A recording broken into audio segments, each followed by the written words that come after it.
Hello, and welcome to the HIH studio. My name is Ariel Stern, and I'm the Health Innovation Hub's Director for International Healthcare Economics. At 3 p.m. Central European Time today, that's 2 p.m. GMT and 8 a.m. Eastern Standard Time, we will return to the Health Innovation Hub for the start of EvidenceCon. But for now, in the run-up to EvidenceCon, we are delighted to be able to highlight one of the exciting projects of German university medicine, a timely one, given the pandemic. The NUM, National University of Medicine Campus Project, is a flagship project of the National Research Network, generously funded by the Federal Ministry of Research. NUM Campus was originally founded to pool and strengthen university knowledge on coping with the pandemic. Dr. Christian Elsner and his colleagues will tell us about what the future looks like, as well as share information about opportunities for international scientists. I'm excited to hear these firsthand and to hear about some of the exciting activities taking place in Germany. Dear Christian, it is my pleasure not only to introduce you, but also to thank you on behalf of the Health Innovation Hub. We're grateful to have you as a partner, not only as a mentor for the Health Hackathon and commercial director of the University Medical Center in Mainz, but now also as a bridge builder between us and the science and medical research communities. Thank you, and we look forward to hearing from you and your team. Thank you, Ariel, and one time congratulations to this great event, to the great performance yesterday with Digital Medicine Week. We in Mainz know how much work it is to do such a big event, so great performance yesterday with, I think, much over 2,000 viewers here, and really happy to be part of this platform with our Compass initiative. So what is the Compass initiative? You mentioned it, COVID, the pandemic situation is one of the most struggling situations at the moment. And the Compass, the acronym stands for Coordination on Mobile Apps, Best Practice and Solution Sharing. So it's in terms of PC language talking, what we want to build with 9 university clinics, a network which is funded by the BMBF here in Germany, is some kind of an operating system for clinical trials so that this can be captured by standardized apps architecture here. And I'm not only talking about code that is generated in this project, there is also content like checklists for data security, ethical standards, and so on. And this is only possible due to this really strong network of the university clinics, of the 9 university clinics here. And we are today very happy to be with the researchers and your researcher network here, showing our showcase the first time here in public, and happy to do so. Yeah, and with me again, as yesterday, is my co-moderator, Thorsten Gau. Thorsten, very happy to have you again here in our virtual studio. Yeah, Christian, thank you, and happy to be with you again. And I'd like to start with some very good news. And the good news is what we will see as part of Compass is already working. The base platform has been used to generate more than 80,000 data sets. And in our session, Q&A session afterwards, we will show it live. So make sure you tune in to www.healthcarehackathon.de/Compass. And before we go into this, another good news, 93% of the current users like the app, use the app weekly. But what it's all about, we will learn from Mrs. Kräfting, Mr. Prüss, and Mr. Gocke. And let's start the overview video.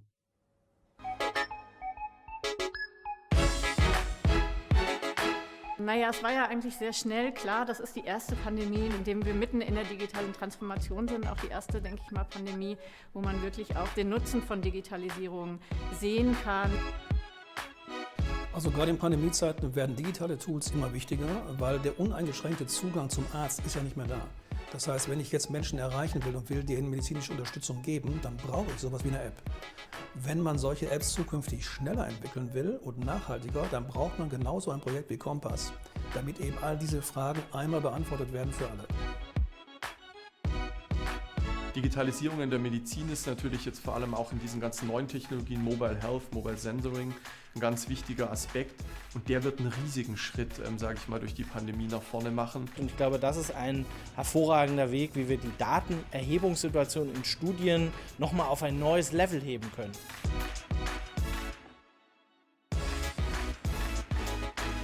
Uns sind besonders wichtig Aspekte jetzt, die auch neben der rein technischen Entwicklung von Bedeutung sind, nämlich zum einen ethische Fragen, aber auch Nachhaltigkeit. Die schönste App mit den tollsten Features nützt uns nichts, wenn diejenigen, die sie nutzen sollen, sie nicht nutzen wollen oder nicht nutzen können. Wir wollen internationale Standards benutzen und wir legen diese Standards offen, damit jeder teilnehmen kann, das weiterzuentwickeln. Das Kompass-Projekt ist sehr international, wir sind sehr gut vernetzt in ganz Europa. Wir bringen die Ideen auch in die Europäische Union mit ein und die Gedanken und sind sehr gut vernetzt. Ich denke, das kann man auf jeden Fall sagen, dass die Digitalisierung der Medizin Fahrt aufgenommen hat. Es sind Plattformen schon entstanden, es sind technologische Entwicklungen schon entstanden, es sind viele Dokumente, die ganz neue Erkenntnisse hervorbringen. Also da ist ja kurzer Zeit sehr viel entstanden. Das Projekt funktioniert jetzt schon und das, was da rauskommt, wird auch auf die Dauer funktionieren. Deutschland ist das erste Land der Welt, wo Sie Apps verschreiben können. Covid-19 wird irgendwann hoffentlich weggehen, die Digitalisierung nicht.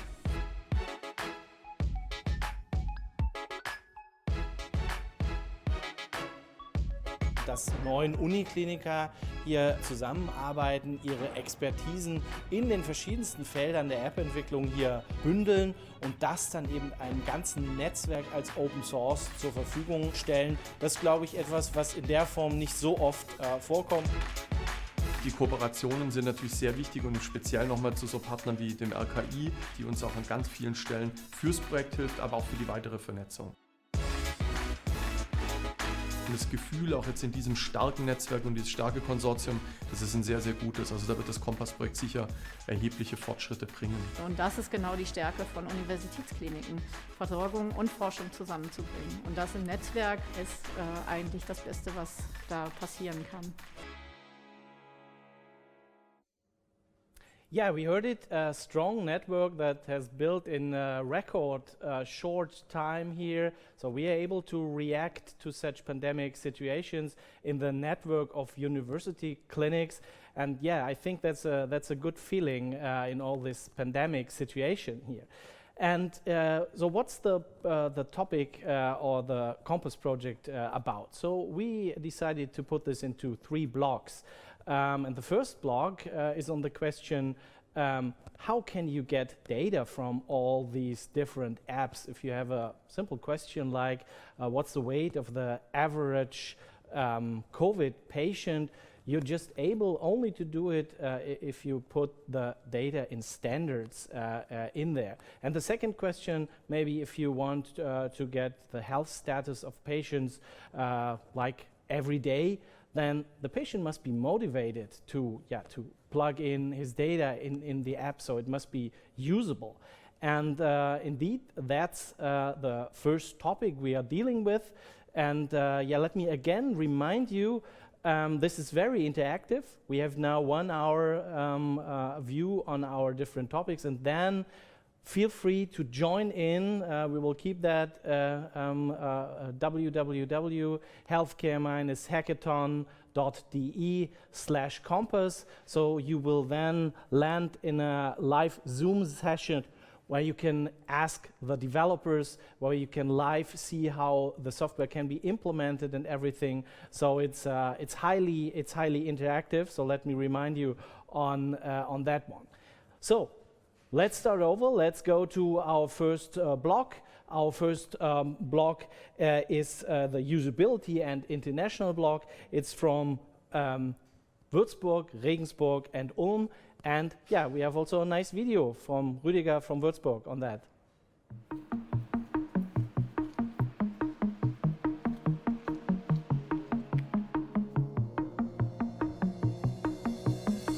Unsere Aufgabe im Kompass-Projekt ist hauptsächlich in den Arbeitspaketen 3 und 4, die wir leiten. Das sind regulatorische Anforderungen, auch ethische Anforderungen. Dahin zählt zum Beispiel Aspekte bezüglich des Medizinproduktegesetzes, aber auch natürlich Usability-Fragestellungen. Da geht es vor allem auch darum, dass am Ende wirklich alle Personen in der Gesellschaft auch diese Apps verwenden können. Da gibt es unterschiedliche Möglichkeiten, es anzuwenden, und eine wäre dafür der Einsatz von Eye-Tracking-Technologien, um mithilfe der studierten Augenbewegungen Hinweise darauf zu bekommen, wo finden die Leute ihre Informationen bzw. wo suchen Leute ihre Informationen in dieser App. Also ein großer Teil ist da auch die Barrierefreiheit. Wie, sage ich mal, schaffe ich es bei Mehrsprachigkeit immer noch die gleiche Funktion herzustellen? Wie kläre ich den Patienten zu Beginn möglichst gut auf? Den kompletten User Journey, wie man auch so schön sagt. Und da sind wir sehr erfahren, haben sehr, sehr viele Studien dazu gemacht. Vor allem eben auch dieser Punkt Evidenz, muss man schon sagen, ist was, wo wir verantwortlich sind und der auch sehr, sehr wichtig ist.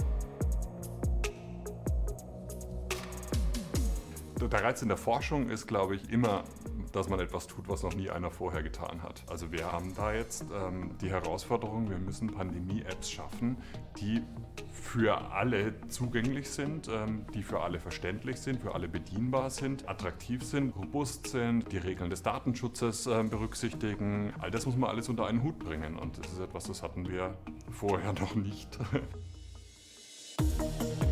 Also wir werden sicher, sage ich mal, einen Schritt nach vorne machen mit diesem Kompass-Projekt bezüglich technologischer Akzeptanz und auch Verbreitung. Die Kooperationen sind natürlich sehr wichtig, und im Speziellen nochmal zu so Partnern wie dem RKI. Und das Gefühl auch jetzt in diesem starken Netzwerk und dieses starke Konsortium, das ist ein sehr, sehr gutes. Also da wird das Kompass-Projekt sicher erhebliche Fortschritte bringen. Das Kompass-Projekt ist sehr international, wir sind sehr gut vernetzt in ganz Europa. Und im Idealfall hat man wirklich am Ende von diesem Projekt ein Framework oder eine Pandemie-App, die in ganz Europa angewendet werden kann. Und ich denke mal, dass das ein gutes Beispiel ist, auch für zukünftige Kooperationen, wo man zeigen kann, auch wenn etwas kurzfristig so Großes hier einschlägt, man doch mit geballter Power der Situation Herr werden kann. Und wir werden technologische Entwicklungen und viele Richtlinien herausbringen, die uns für die nächste Pandemie entsprechend rüsten werden. Das Projekt funktioniert jetzt schon, und das, was da rauskommt, wird auch auf die Dauer funktionieren.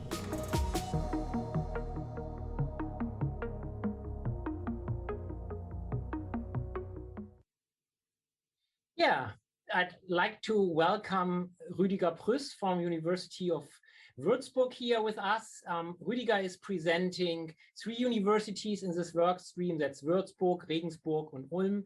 And Rüdiger, I heard that you are already producing some results. So results that are not only applicable for COVID. Can you tell us something about them, please?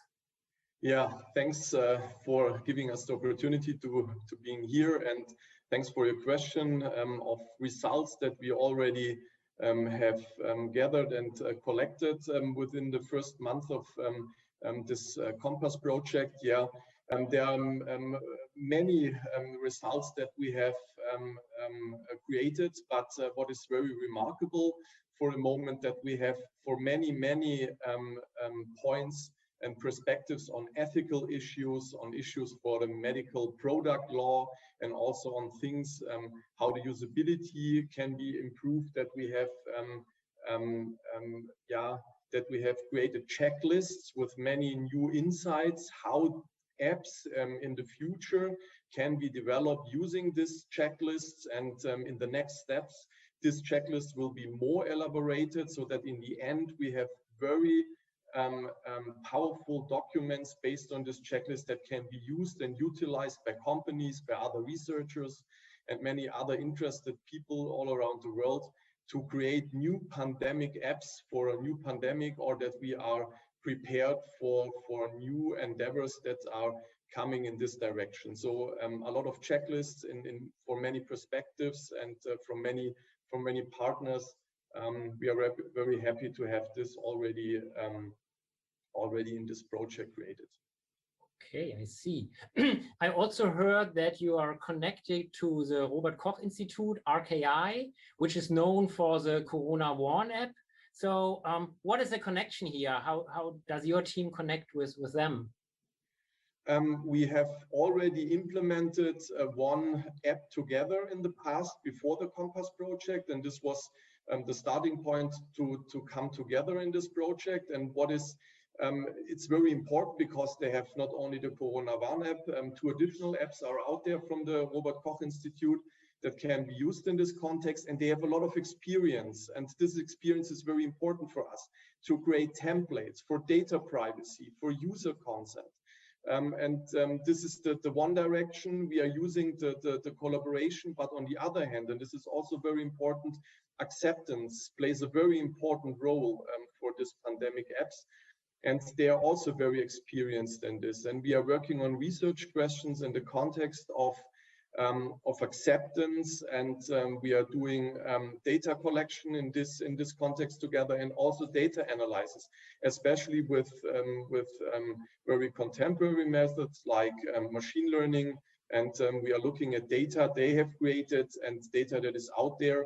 And acceptance is one important point, and also their experience, to bring these experience into templates that can be used by other researchers and interested people. I see. So if I was really stunned, I must admit that at that point.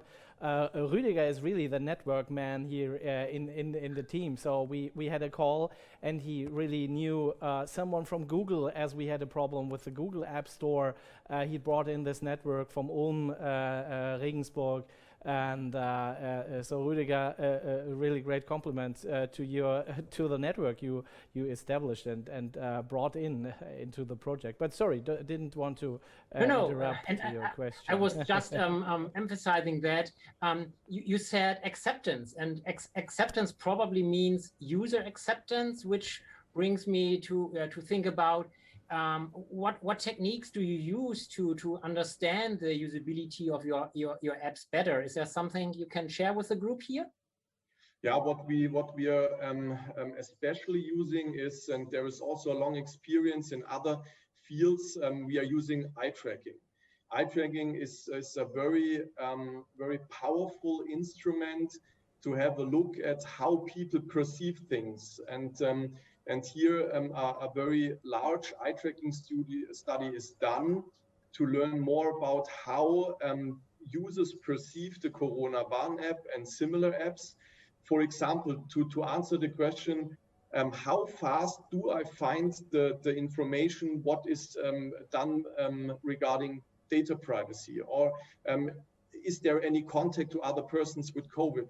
Is there a fast access to this information, or is there no fast access? And this is something that is important for the user. And eye tracking gives you the opportunity to have a look at the glance of a person in a very powerful way, with also powerful data analysis methods. And this can be beyond questionnaires and things in this direction, instruments to have a better look and a more deeper look into the question how these apps are perceived. And we hope to find new insights.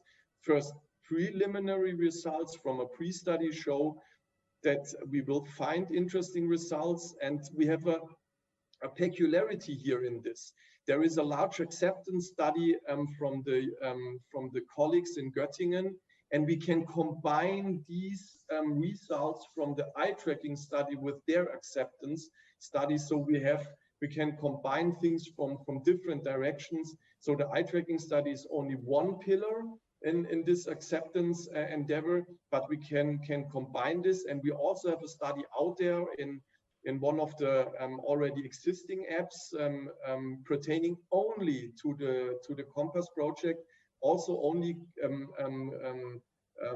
going into questions for acceptance. So 3 directions that will be brought together in the end to answer the question on potential questions on user acceptance. So very powerful instruments that will be utilized by us.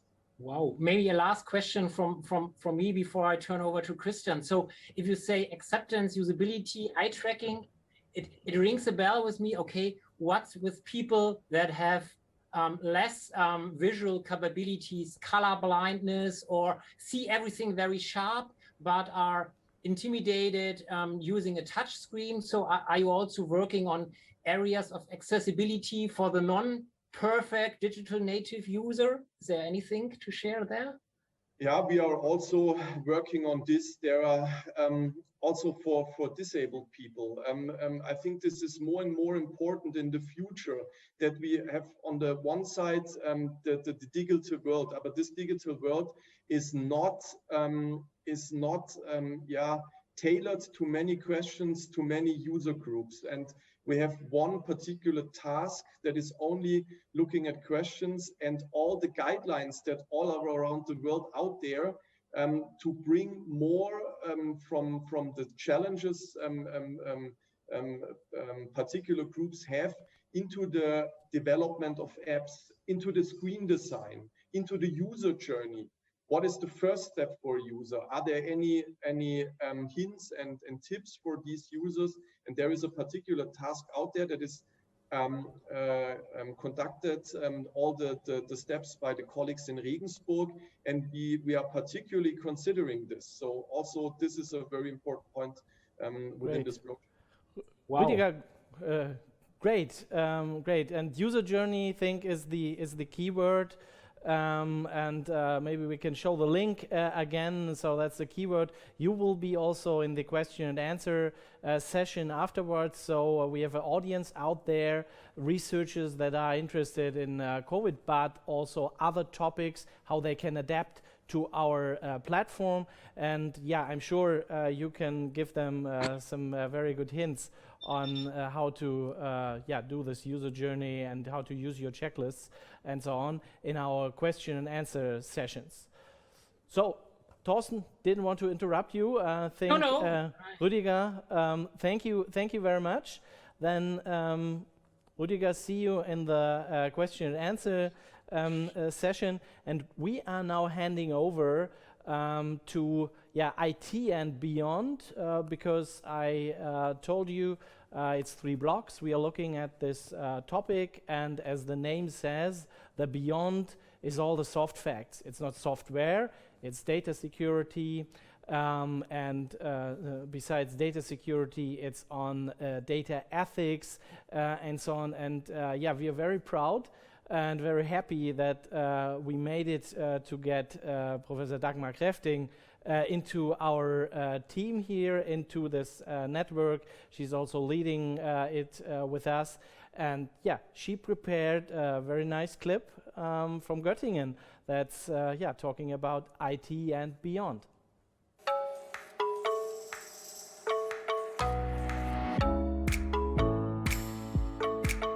Uns sind besonders wichtig Aspekte, die auch neben der rein technischen Entwicklung von Bedeutung sind, nämlich zum einen ethische Fragen, aber auch Nachhaltigkeit.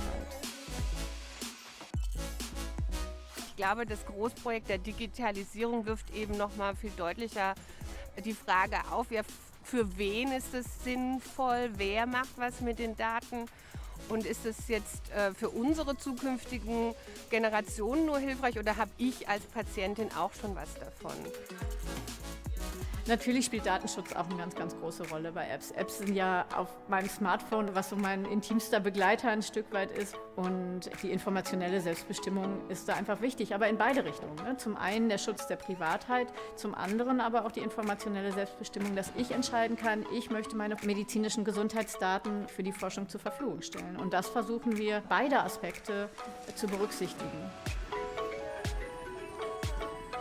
Wir gehen dabei eben immer so vor, dass wir versuchen, diese ethischen Handlungsempfehlungen nicht nur sozusagen aus der Theorie raus zu entwickeln, sondern eben auf der Basis von empirischer Information, weil wir eben glauben, dass zum Beispiel Interessensvertreter oder Öffentlichkeit häufig auch wichtige Punkte haben, die wir in solche ethischen Handlungsempfehlungen integrieren müssen. Am Ende ist das Wichtigste einer Pandemie-App, dass sie von vielen genutzt wird. Und die schönste App mit den tollsten Features nützt uns nichts, wenn diejenigen, die sie nutzen sollen, sie nicht nutzen wollen oder nicht nutzen können. Wir planen ja ein Open-Source-Produkt zu haben. Das geht natürlich nur mit einer aktiven Community, die das Ganze weiter pflegt, weiterentwickelt. Ich sehe absolut den Vorteil, diese ganz, ganz vielen Aktivitäten zusammenzuführen, zu vernetzen, wo wir wirklich gemeinsam an den Lösungen arbeiten. Und das finde ich halt das Tolle an dem Netzwerk Universitätsmedizin, dass das möglich ist, dass es da eine ganz, ganz große Bereitschaft gibt, was Dauerhaftes aufzubauen, sodass wir nicht beim nächsten Mal wieder bei Null anfangen und da genau die Strukturen, Lösungen, digitalen Lösungen auch nutzen können.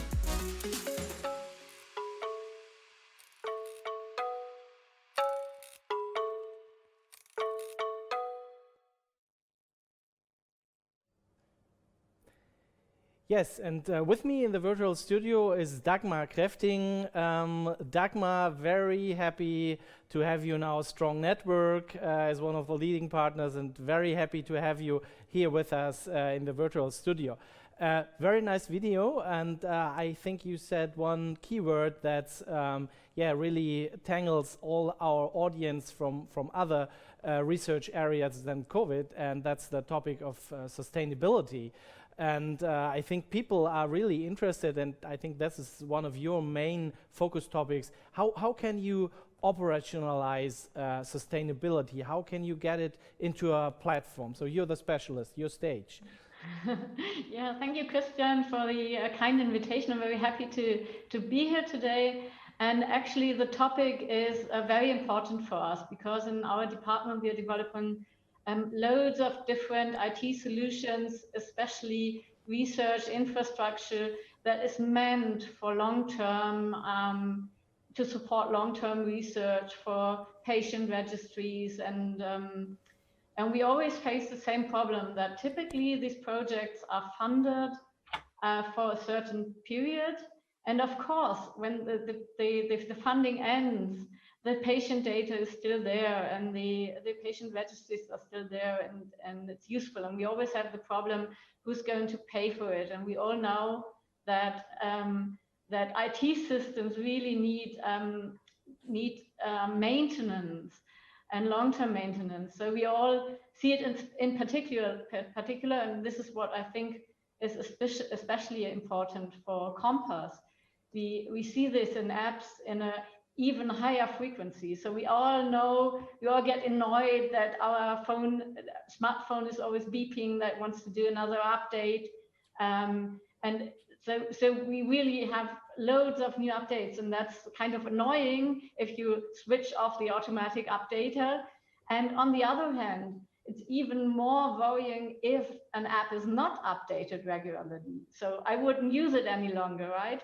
So we know that it's important to keep things alive. And so we all know that the current funding period is very short. It was just extended to the end of the year.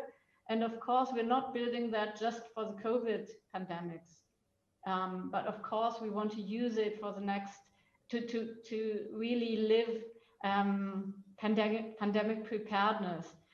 So we have to guarantee, or we have to try at least, that the solutions we develop are kind of live on a, let's say, low level of the pandemic. So we all hope that the pandemic is quickly over and we wouldn't need any longer this pandemic apps in the moment, right? So the interest in that will drop drastically, which is good. Yeah, we want to have our life back, but that means we need to think about what happens then. Yeah. So as I understand you, I mean, one of the steps is the step we take, bundling forces, like, and so we invite all other clinics, not only university clinics, to get into the Compass network, because this will be a first step into sustainability, that we don't use our power to develop all the same platforms all together, but focus on the data and the studies itself. So if people afterwards come into the question and answer session where you and your team will be talking to our audience, what's the takeaway? What's possible for the audience to take away? Can they get checklists? Can they get publications? What the stumble stones are in most cases? What can you give? Yeah, so I think the first very important aspect is that sustainability doesn't come just because you have a good project, you have good project results. You really have to plan it, and you need to think about that from the beginning of the project, actually. And this is what we are currently doing. So we just had a meeting today in the sustainability group to build this concept to identify the most important aspects, to identify the most important cost factors, and and decide what would be a good direction that would fulfill our project goals and keep them alive, and to be able to guarantee that will survive, or to at least try to. So, and I think one important aspect was also mentioned in the video is community building. We focus on open source software, and I think that's a very important topic. So we don't have a vendor lock-in. So if there's a new pandemic, everyone who wants can employ the framework and develop the individual solutions, adapt, but we give them the basis to do that. And very important is that your community and open source project is not only the individual, let's say, volunteers. They're super important. But if you look on how open source projects work, most of them are strongly backed up by companies that use this open source framework and use the open source solutions. So for example, in Linux, it's Red Hat that contributes a lot to the open source solution. Yeah, so, and this is very good point. So I mean, that's a keyword for our strong network. I mean, it consists not only of the university clinics, but it consists also of companies. We have on board Data for Life, IBM, and a company from the University of Cologne. So I think that's how our network is built. You had a second keyword in your clip with your colleague, and that's the topic of data ethics and ethics. We see situations, Dagmar, where people share everything about Instagram and Facebook and so on, but if it comes to health data, where we could help and share data anonymously to help others, people think a little bit different about it. So also very interesting topic. What can you tell our audience on that one? Yeah, I think it's very complex actually. So there was a Forster study in 2019 that actually showed that nearly 80% of the German population would be willing to share health data for health research. So, but in practice, we don't see that, and we have to. So there is a kind of acknowledgement that it's important, that people would like to contribute. But I think the solutions we currently have are not good enough. That you really have the feeling it's that you have the informative self-determination about your data. So typically, you assign a consent and then give your data away, and that's it, and you hear nothing from the study. And I think this is where we try to get into, to look. So what would be the benefits for the contributors? How can we guarantee that they feel informed? That what are the reasons that people would participate or do participate? What are acceptance criteria? What are no-goes? And I think it's kind of individual, but there are trends. For example, you see it in the Corona Warn app, that trust, data protection, data security are very strong aspects in acceptance of such apps. Great. Dagmar, I'm sure there's much takeaway and questions that you can answer in the question and answers session. So again, for our audience, the link, it's www.healthcare-hackathon.de/compass. So you will be live joining a Zoom session where Dagmar and our other colleagues, you will answer your questions. And we are happy to have you join our Compass network. As you heard, it gets stronger with every participant. Let's move our energy to the studies and not on developing those platforms. And that's the first step. Dagmar, thank you very much for this insight. And yeah, see you afterwards in the question and answer session.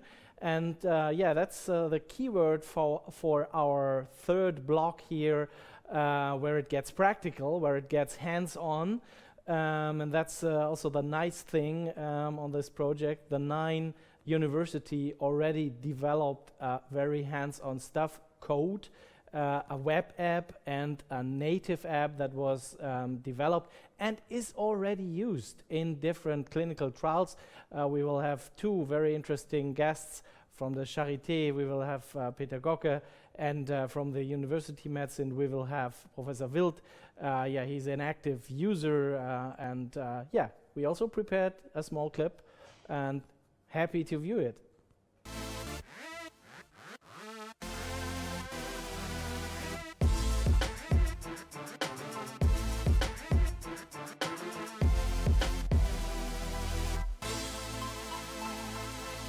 Also gerade in Pandemiezeiten werden digitale Tools immer wichtiger, weil der uneingeschränkte Zugang zum Arzt ist ja nicht mehr da.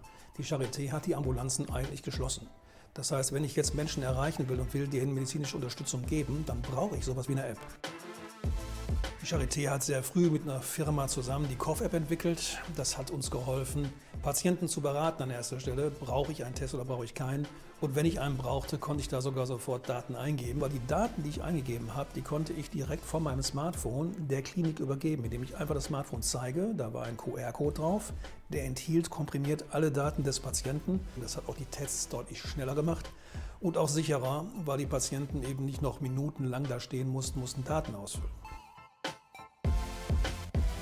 Und genau den gleichen Workflow haben wir hier in Mainz übernommen, etabliert und über den Weg der App kann in der Gutenberg-Gesundheitsstudie eine einheitliche Datenerfassung stattfinden in einer Dimension, wie sie vorher einfach nicht möglich war. Wir untersuchen hier eine Bevölkerungsstichprobe von insgesamt 15.000 Menschen regelmäßig auf ihre Gesundheit. Wir haben viele tausend Datensätze bereits erhalten. Das erlaubt uns, wissenschaftlich live zu sehen, wie die Gesundheitslage im Verlauf ist. Und diese Daten können wir permanent jede Woche auswerten.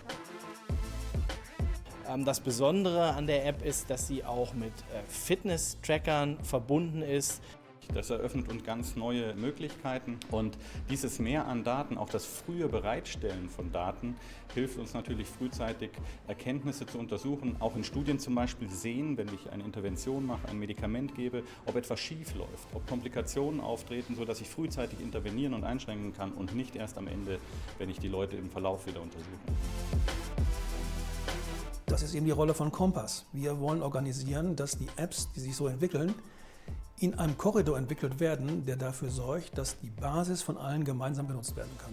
Wir wollen internationale Standards benutzen und wir legen diese Standards offen, damit jeder teilnehmen kann, das weiterzuentwickeln. Ja, wir setzen keinen neuen Standard ein, sondern wir nutzen einen weltweiten Standard, der für den Bereich von Apps schon von einer weltweiten Community eingesetzt worden ist. Der Standard heißt FHIR, Fast Healthcare Interoperability Resources, und dabei geht es darum, dass man das Gesundheitswesen modular abbildet in der IT. Das heißt, wir können einerseits Daten interoperabel austauschen und andererseits auch gemeinsam Daten auswerten. Ja, bei uns hat die Pandemie viele Digitalisierungsprozesse beschleunigt an der Stelle. Von daher ist das, glaube ich, ein positiver Aspekt und das hat uns weitergebracht als Gesellschaft und auch als Kompass-Initiative. Das merkt man auch, da ist also so ein richtiger Spirit drin. Wir selbst sind innovativ, die Technologie ist innovativ und das, was dabei entsteht, ist was ganz Großartiges, Neues in Deutschland. Das Schöne ist, dass alle Partner im Kompass-Projekt tatsächlich offen an die Themen herangehen. Und das hat alles dazu beigetragen, sehr viele Menschen in sehr kurzer Zeit zu gemeinsamen Zielen zu bringen. Und das erlebe ich als sehr angenehme Zusammenarbeit. Die Medizin von morgen erfordert dieses Zusammenarbeiten, um die Erkenntnis weiterzubringen. Und das ist natürlich für Leute wie mich, die in der Forschung arbeiten, genau das, was wir brauchen, um weiterzukommen.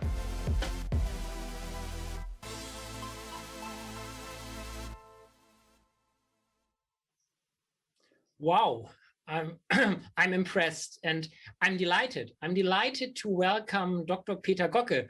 Peter Gocke is the CDO of Charité, and happy to have you, Peter. Let's talk about streamlining the process. You told us about in the video streamlining the process at Charité with applications, with apps. Can you tell us more about that? Definitely, and thank you for having me. I'm impressed too. So when I look back at the first times of the COVID pandemic, of course, Charité was quite early in the focus of attention due to Christian Drosten and his role. And so we had the challenge in the first weeks of the pandemic to give some support to the Berlin population. And this was only possible by quickly implementing an app, the so-called COV app. That was just one single point of truth, and that's streamlining, where people can have a symptom checker, and then they are advised either to stay at home or to look for a test. And then, of course, more people try to have a test than the app advised them. So we had to cope with long lines of patients on our campuses that needs to be tested. And in the pandemic situation, there was a glass between the patient and our staff. And it was not that easy to have all those paperwork done in order to register them and perform the test. So we quickly expanded the COV app, just not only to capture all the symptoms and then form a very simple QR code to read that out through the glass, but also to capture the data of the patient and read that out through the glass in order to register the patient and perform the test. And that really paid off. So the first days I remember, we had lines up to 250 meters long due to the distance you have to keep in the line. And that quickly was down to something like 10 to 20 meters. So apps were really helpful in starting attacking the problems that arise from the pandemic situation. I see. I like your metaphor corridor of apps you had in the video. So I want to borrow that one later on. But if we talk about those corridors, how do we define the direction of the corridor, making sure it's not too wide, not too narrow? Is there anything that can guide us in this direction? I think we should be guided by the target. And so the target was still to capture data and to allow the patients to be tested, for example, and to preserve that data. So everything what's nice around that is nice, but you don't need to have it. So really focus on your target and then use a minimal viable product to collect that data and work on it. And that was the guidance even for the next iterations of the COV app and others. And of course, you have seen quickly spreading lots of apps around, but they are have been very limited in their focus and have a very small audience that use that app. So you really need to work on a platform so that the one app or two of those apps can deliver their data towards a platform. And I think that's the best approach. Decentralize the process of capturing data by using an app, but for using the data, you need a central platform where all these apps have to deliver the data to. I see. If you say all Platts on a platform, I remember an old commercial. I don't know which telco provider it was, but it was like a bridge that met like this. So which standards can help us to that it wouldn't happen? I heard Silvia Thun, also professor at Charité, talk a lot about FHIR. Can you tell us about what FHIR is? How does it help? Well, Silvia is brilliant, isn't she? Yes. So she really lives up to interoperability and standards. And that's the key issue behind that. So FHIR is a technology where you really can work with simple technology on collecting data in a structured manner. And one of her initial tasks was to form the GECKO, the German Corona Consensus Dataset. This was really a very quickly implemented FHIR resource open to the public where every aspect of data relevant to the pandemic was described and you can use it. And FHIR, to my knowledge, is a standard that has been adopted so much quicker than every other standard in the past to the healthcare community that we really set on things like FHIR, SNOMED, or LOINC. So those standards already exist. You need people like Silvia helping us in the Compass group really to make use of those standards. You mentioned SNOMED, and I saw Silvia tweeting about it. So is this a competing standard? So is it either FHIR or SNOMED, or how do they relate to each other? Is there No, any I think connection? it's a universe of standards that are working together. So of course you have FHIR as a technology to work on that data, and it even brings mechanisms to transport data. And in those standard SNOMEDs, you have the code and the terminology you use to describe something, which is very similar in LOINC. And all those pieces have to be put together to form a platform of standards and interoperability to make those data management happen that we need. And that's one of the strengths of Compass, that there are a lot of people know about all those standards and what they can be used for, and bring them together in a perfect manner. Okay, so if I get you right, FHIR is more like the letters and the words we use to communicate between systems, and SNOMED is then the language that gives meaning to that. Like, okay, is this heart rate or pulse, or is this temperature, and do we use Fahrenheit or centigrade and stuff like that? Is this more or less right if I say it like that? Yeah, that's a very good picture, and I think it's a much better picture than all those data lakes other people talk about, because if you put something in the lake, you won't find it back, probably. Yeah. So those structures are really key to success. And if you look at the German healthcare system, it's lacking the use of standards like those. And the capability of the German healthcare system to manage and operate on high quality structured data is poorly developed. But that's what we see in the aftermath of the pandemic, that the German government is pushing the healthcare system to use more standards and to work on platforms like the telematic infrastructure to bring this data together. And I think what we learned during the pandemic, we need to use this data. So we need to enable physicians, but also patients to collect that data and to deliver it to the place where it should be used. And this is the reason why I think that Compass and its results will survive even the next 10 pandemics, because that's the way digital medicine of the future will happen. The combined, the use of structured data in real time. I see, yeah. And yeah, we are using FHIR already in Compass. So the app that Christian mentioned is using FHIR as the exchange format, and the next step is to take the answers out of those questionnaires and transform them into SNOMED code, LOINC codes, map to Gecko. And I think, echoing what you said, it is really the foundation for researchers. So is there any advice you would give to researchers outside Charité, what they should apply so to improve their research? Any message to other universities that are not part of Compass yet? So first advice would be part of Compass, because what's delivered with Compass is open source. And I think open source is a very good direction for the healthcare system to deliver those solutions you find in an open source manner, to make a combined use of that. And once it's open source, you are really master of your data. And that should be the goal of everybody of us, not have our data stuck in silos delivered by healthcare vendors, but to use open source data structures like Gecko, like Compass, like others, which are rising around, to really make worse and benefit from the data people give us. Yeah, and Peter, I couldn't agree more, and I would love to continue the chat in the question and answers, but I think I need to turn over to Christian and say thank you for being here with us in the studio, and talk to you later. Thank you. Thank you. Thank you very much. So very good keywords, and I think today is also the point where we can start to widen this network. We have a big audience here, researchers from other disciplines than COVID, and the network can get even stronger if we get other studies, other trials on it. So be sure, be part of our question and answer block here.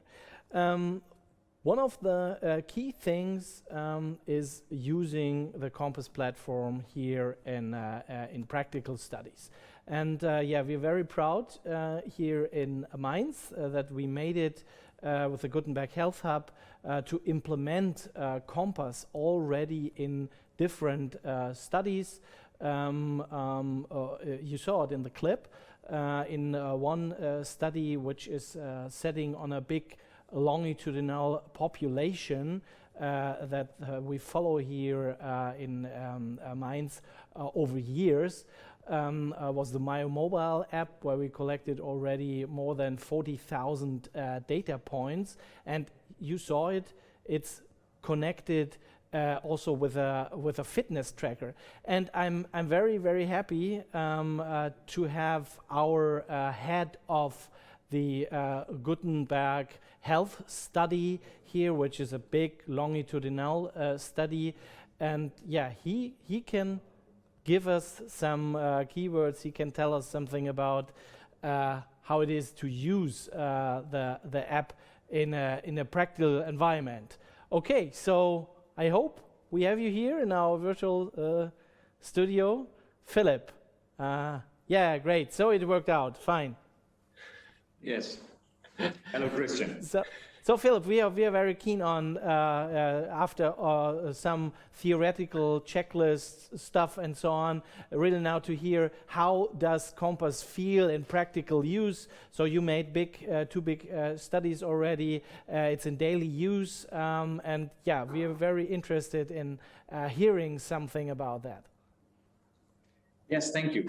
So indeed, we implemented two apps via the platform in two larger projects. One is a population-based trial in COVID-19, which we set up. It's 10,000 individuals from a larger cohort of 15,000, which we are already following over 10 years now. On these individuals, we have a multitude of data which is on clinical information, clinical investigations in a 6-hour exam, about lifestyle, environment, and also a lot of molecular data. So these multi-omics data from the genome, epigenome, down to the proteome.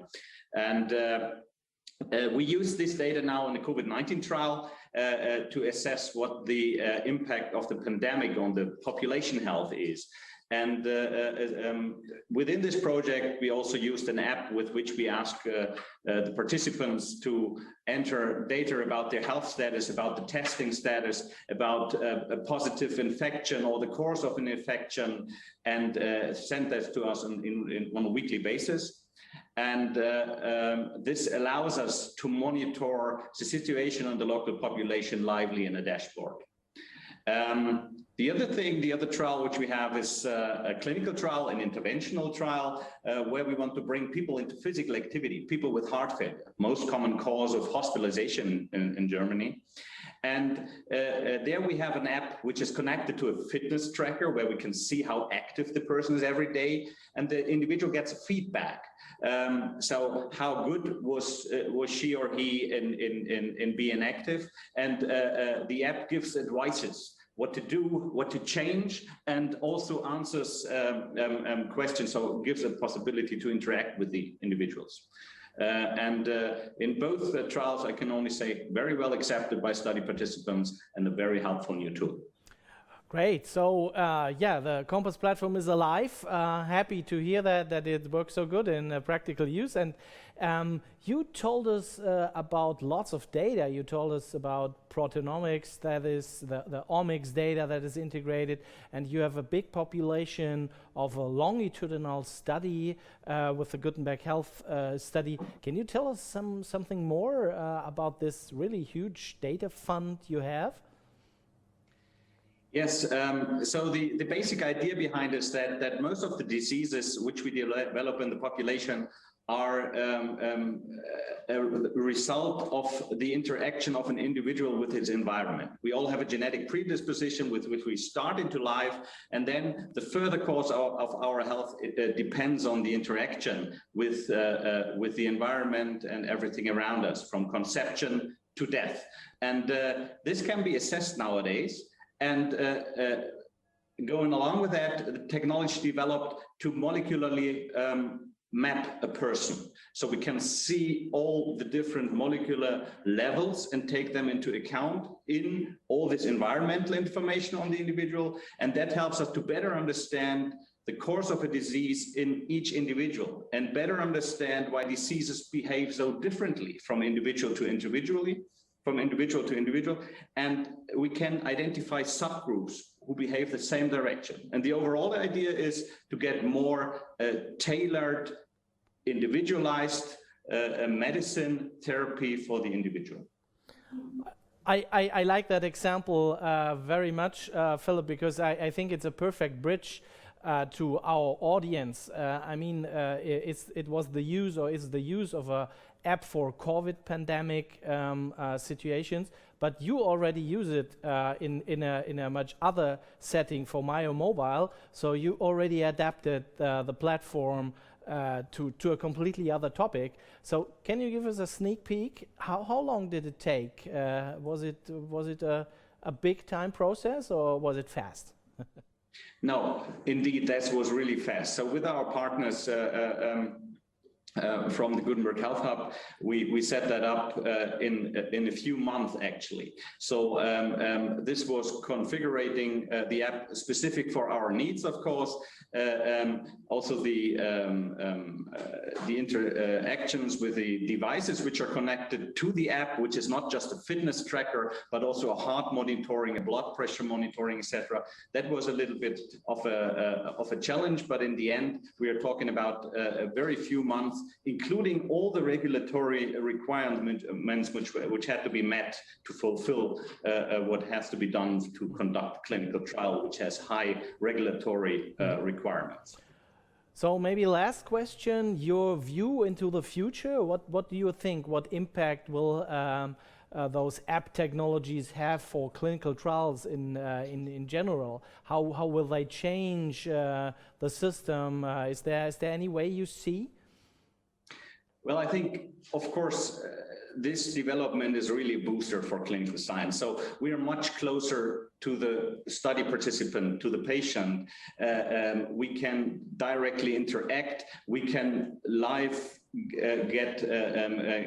get information from the individual, which we can look at, and we can intervene at an earlier stage, not just waiting when all the data are in, like just outlined. I think that will change the way we work, also the options which we have. On the other side, of course, we have to see that there are some obstacles, some challenges, which I would say data safety, data security is a topic which we always have to work on. And another thing is thinking of the elderly. The new technologies are kind of complex sometimes in use. Also things like just vision is something which deteriorates with older age, and therefore we still have to adapt and find ways how we can use these technologies in, especially, for example, elderly, also or maybe also people from abroad. But I think these are all things where we learn from day to day and which will be overcome. And yeah, as summary, this is a boost for science. Great. So, and a nice keyword, as you said, there's the link again to usability with elderly people, how to use it for a study population. And I think there's also a big good link we can do from Compass. It's a link to the medical informatics initiative. We talked yesterday in preparation for this talk here, and we have the luck that we have the Miracom initiative here, so all this connecting to omics data and so on. I'm sure we can also share it as an open source. And Philip, I think you are also in our question and answer session afterwards. And yeah, I'm I'm sure I hope and I'm sure that other research initiatives will join us to bundle forces on this platform and then focus on the studies themselves. And together we can build a stronger network. So, Philip, thank you that you've been with us in the virtual studio here. Thank you and see you. Thank you, Christian. Bye.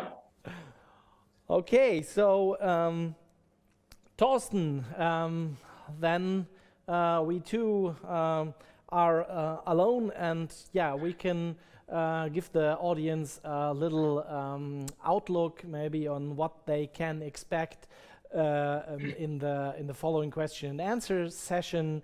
Here you already told us it's not only getting some PowerPoint and data stuff, so it's really implementing, as I understood you. So people can really, did I understand that right? They can get the app, put their logo in there, and then you compile it and show their app to them? Is that really what we do? Exactly, Christian. So people joining the Q&A can use the time to speak with our presenters we have seen right now, or we will probably go into breakout rooms, and one of the breakout rooms will be a live demo doing just that. We will start from the back end, install all the stuff you need on your server and your little data center, could be a laptop, could be in the cloud, wherever, and then we will modify an app. So we will start with the generic NUM Compass app, and we will update it, the look and feel towards the Mainz colors, and we will have the app live with a questionnaire, and then we invite all the people to a community. We will use Meetup for that. So then invite for further on topics. So setting expectations, it's ready to use. You will see it live. You can't use it on your own in the next hour. You need a little bit of preparation, but to get prepared to that, we will invite you to our meetup that will be set up in March. So we are ready to go. We welcome everybody. If you're a technical guy or girl, join us. If you know how to do studies, join us. If you just want to see it, join us and have a lot of fun, and see you there in the question and answers, www.healthcarehackathon.com. Thorsten, it's unbelievable that you're talking about technology. I mean, you're talking about fun, and I really can say it's really working with this team. Is fun, and I think that's also one of the components why Compass is so successful. So thank you to all the team, to all the 9 universities which brought their input to our network. It was a great fun moderating this, co-moderating this with you. I'm looking very much forward implementing this great project and rolling it out, and that's why the point today, rolling out to other research communities and meet them after this session. So great. And yeah, I think I give back to Berlin. Thank you and many greetings to Berlin. Great event, Digital Medical Week. We will be with you next time if you like to have us. We are very happy. Great event. Thank you and bye-bye to Berlin. Bye. Thank you very much. We would be very happy to have you, of course, hopefully in person next time. Welcome back to the HIH studio in Berlin. We will kick off the Evidence Con as part of the Digital Medicine Week. My name is Julia Hagen. I'm Director Regulatory and Politics at the Health Innovation Hub. And today with my colleague, Dr. Ariel Stern, I have the pleasure to spend the afternoon with you, and Ariel will kick us off. Wonderful, thank you. It's great to be here. I wanted to provide a bit of an introduction to how we'll be spending our time together today, and then I will hand off to a few of our colleagues and our wonderful partners from the Digital Medicine Society to tell you a bit more. So welcome to Evidence Con. As you've heard, we are now in the English language portion of Digital Medicine Week. We'll be spending this afternoon European time and tomorrow afternoon European time, which of course is the morning in the United States, and also the afternoon in the UK, together in EvidenceCon and tomorrow Research-a-thon. a bit of an orientation. You are here. What you see in blue in our schedule are the English language events, and we're looking forward to having many more international partners with us over the next couple of days. Before we dive in, we wanted to encourage everyone to join our LinkedIn group and stay in touch. We have a digital medicine community set up on LinkedIn. If you have a device handy, you can grab it right now and scan. Otherwise, you can truly just look for digital medicine community on LinkedIn, and we look forward to staying in touch, and we hope that this can be the start of an ongoing conversation between the HIH and all of our wonderful partners and collaborators. So this is what our day looks like. We will show this agenda a few more times, but just so you know where we're going, we will be handing off to Dime in a moment. Then we will have a couple of really wonderful case studies with a coffee break in the middle, and then we'll return back for a conversation with some really regulatory leaders in thinking about digital health from both sides of the Atlantic, as well as an expert panel and our friends from Dime. So we look forward to spending the next few hours with you. Something that we know that many of you are familiar with the HIH, but we also have many new friends here today, especially folks from the international community who may not have spent time with the HIH in the past. So we wanted to briefly introduce, and in many cases reintroduce our work at the Health Innovation Hub, and then hand over to Dime. So the Health Innovation Hub was founded in February of 2019. We include 15 experts in digital health, working really to bridge politics in the real world. We serve as an in-house think tank for the German Federal Ministry of Health, and we're here to scout new ideas and concepts and support implementation of those new ideas. Our mission formally is to implement digital tools to improve the health and welfare of patients. At the end of the day, I think that's something we can all get behind, and that's, I think, why we're all here today. So this is our team of wonderful experts and colleagues. You may see, and indeed you will see, many of these friendly faces over the course of the Digital Medicine Week. Today, circled in red at the bottom, you will be with me and Julia, as well as tomorrow during the Researchathon. But you will also see some of these other faces pop up from time to time, including in some of our small breakout groups tomorrow.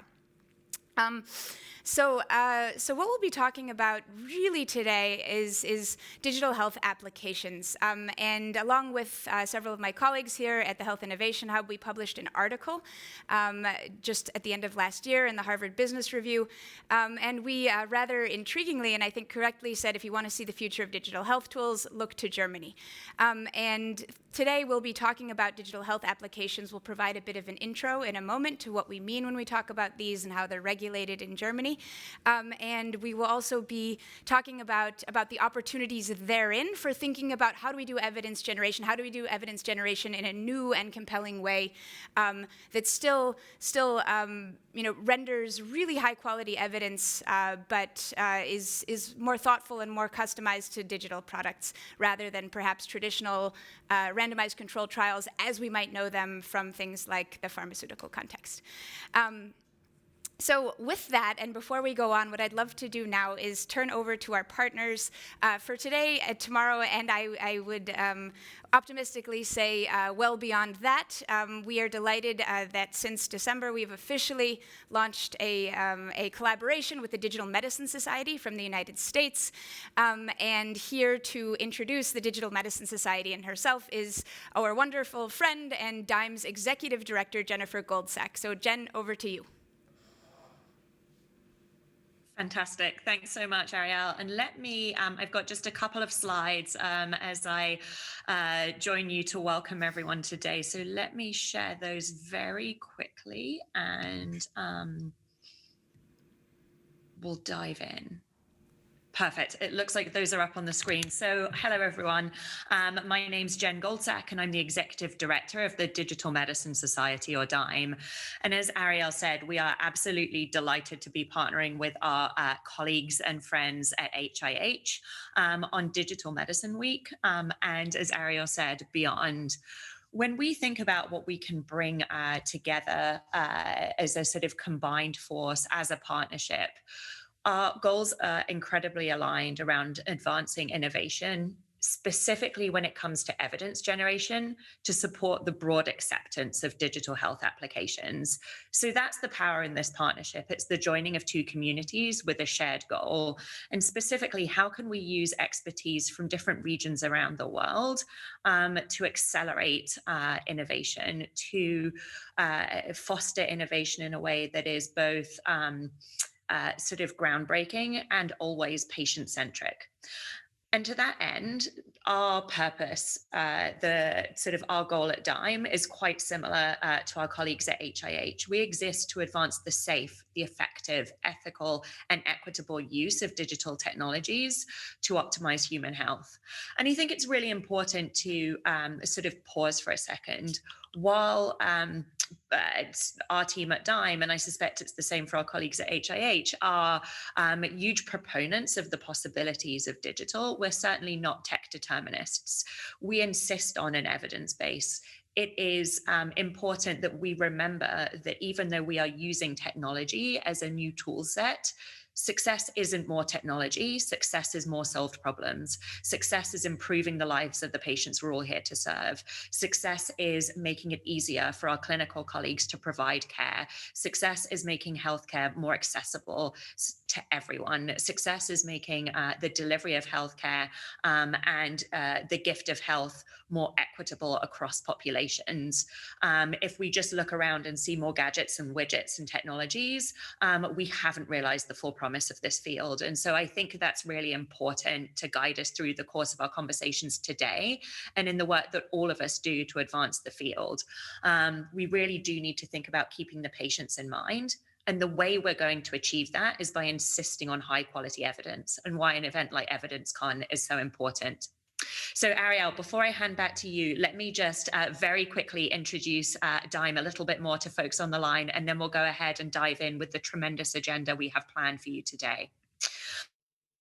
So we're a relatively new organization here at DIME. We launched only in May 2019, but I'm incredibly proud of the progress that we've made and the impact we've had on this field and this community. And I think our secret sauce has been the fact that we very deliberately sit right at the intersection of two communities, the healthcare and sort of clinical science and sort of technology worlds coming together in the common pursuit of better serving patients around the world. For us, it's really important, and we lead with sort of an interdisciplinary approach. You can see that in addition to our sort of regulatory colleagues who sit on our scientific leadership and strategic advisory boards, we also have members of industry. We have a lot of innovators at the table.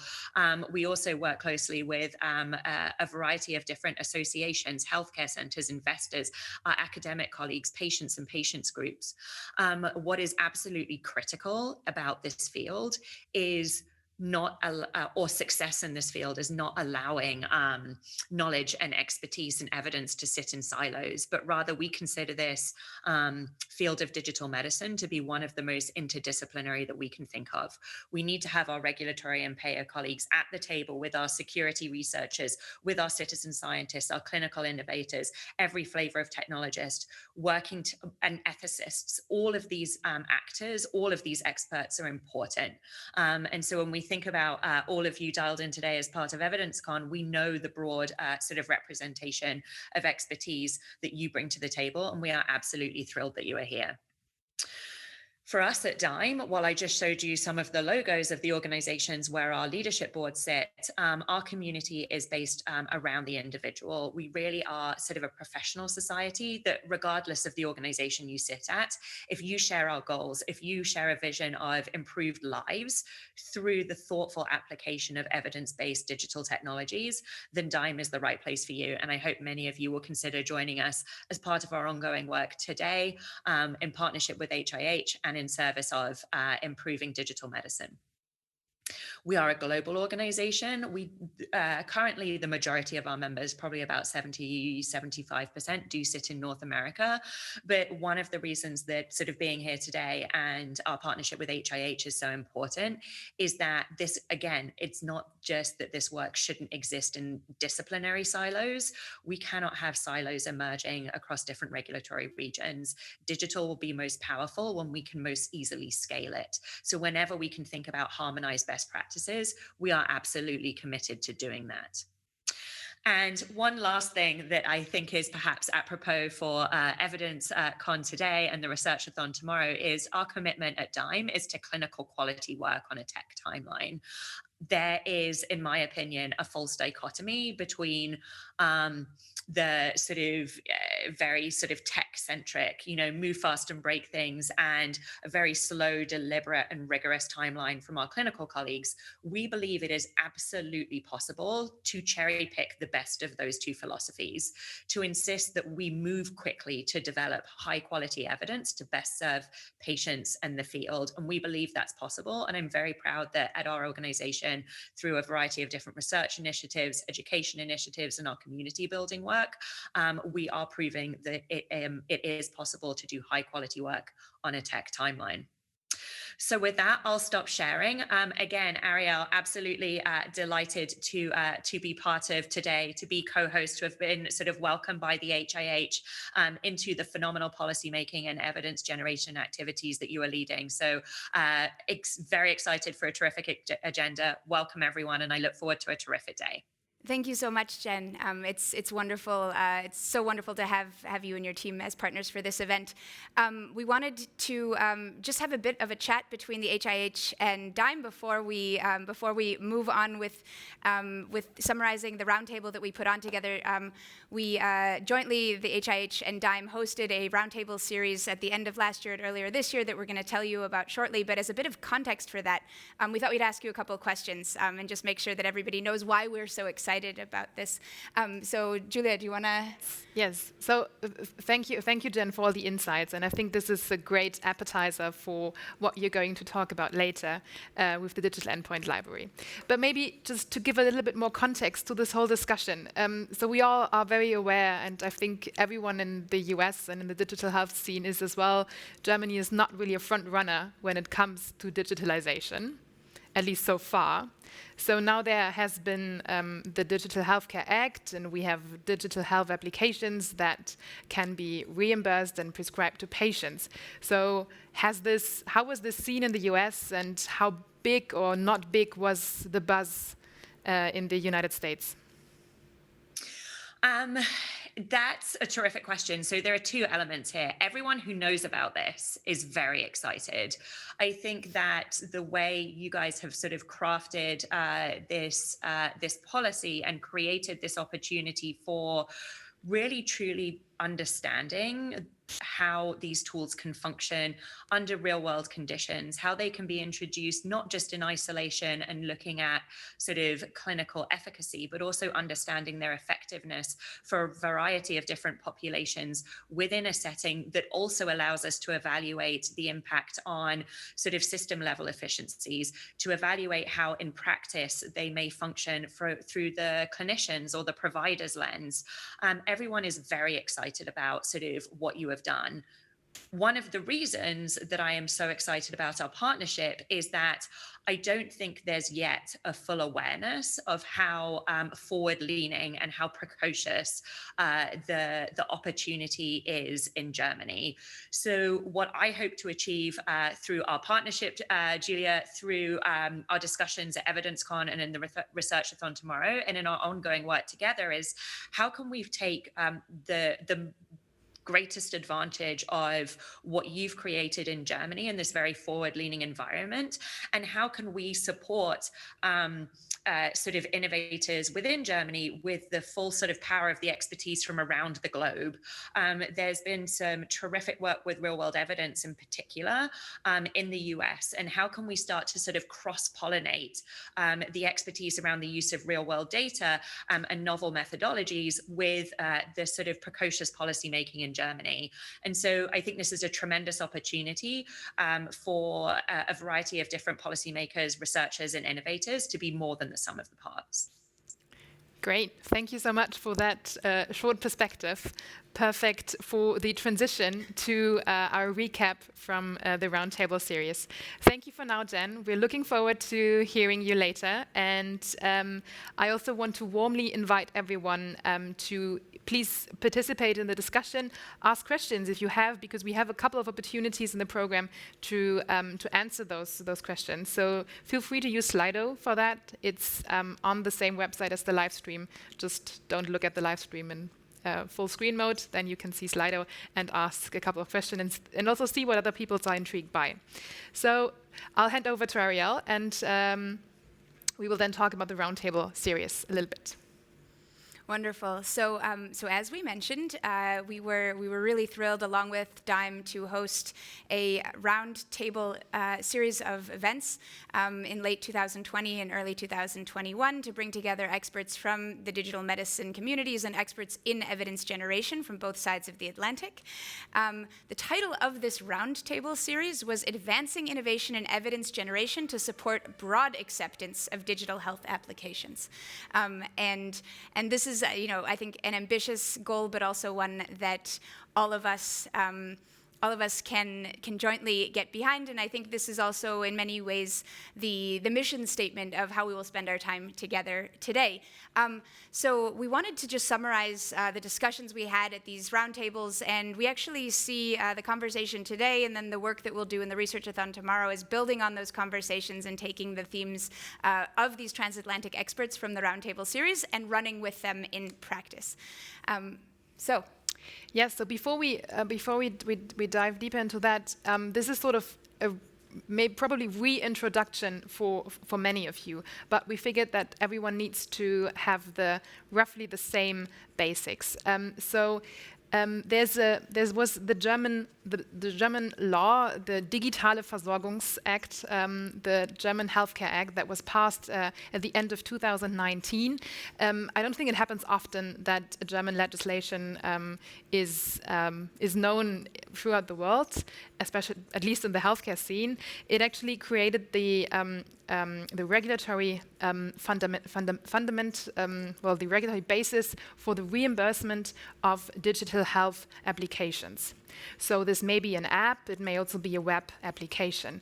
These digital health applications, in order to be reimbursed and to be prescribed by physicians and psychotherapists, they need to go through a procedure, an assessment by the German Federal Institute for Drugs and Medical Devices, that's the BfArM, the FDA equivalent in Germany, and a DiGA manufacturer may either apply for a final formal listing. In that case, the manufacturer is able to prove the compliance with general requirements regarding data security, data privacy, etc., and is also providing the evidence to show positive effects on care for patients.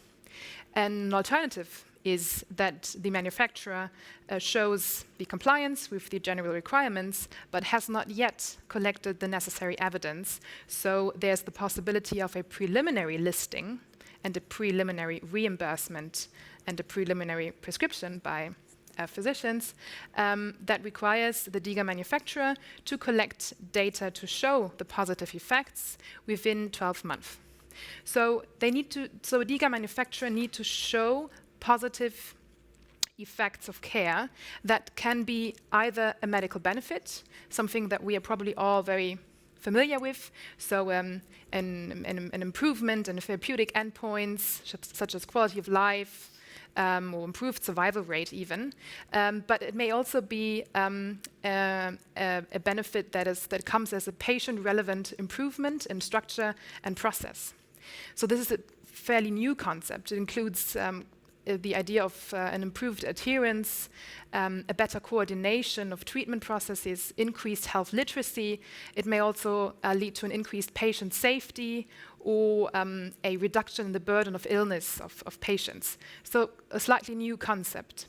So a DiGA manufacturer shows evidence for either or both of these positive care effects, and for that the manufacturer conducts a study. It's always a study that compares the DiGA to the use of DiGA to not using the DiGA. It's a quantitative study, and it can, in general, be demonstrated in a multiple different versions of study designs, basically.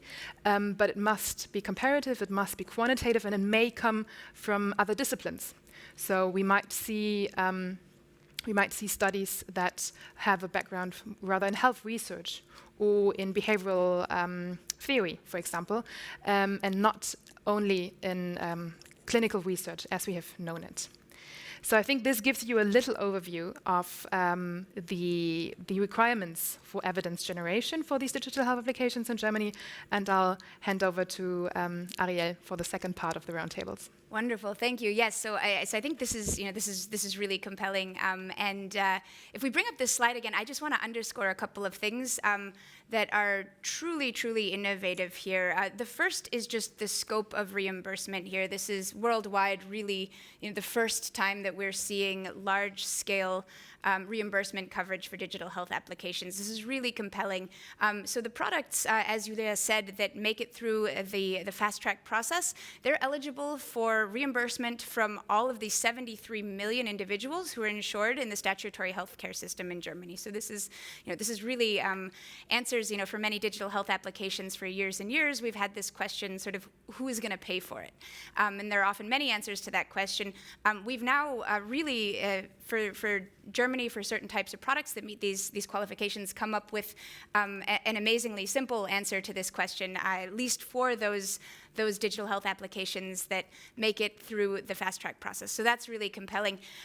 I wanted to highlight two other really, I would say, unique and innovative components of the DVG that are actually going to underscore many of the conversations we're happening today.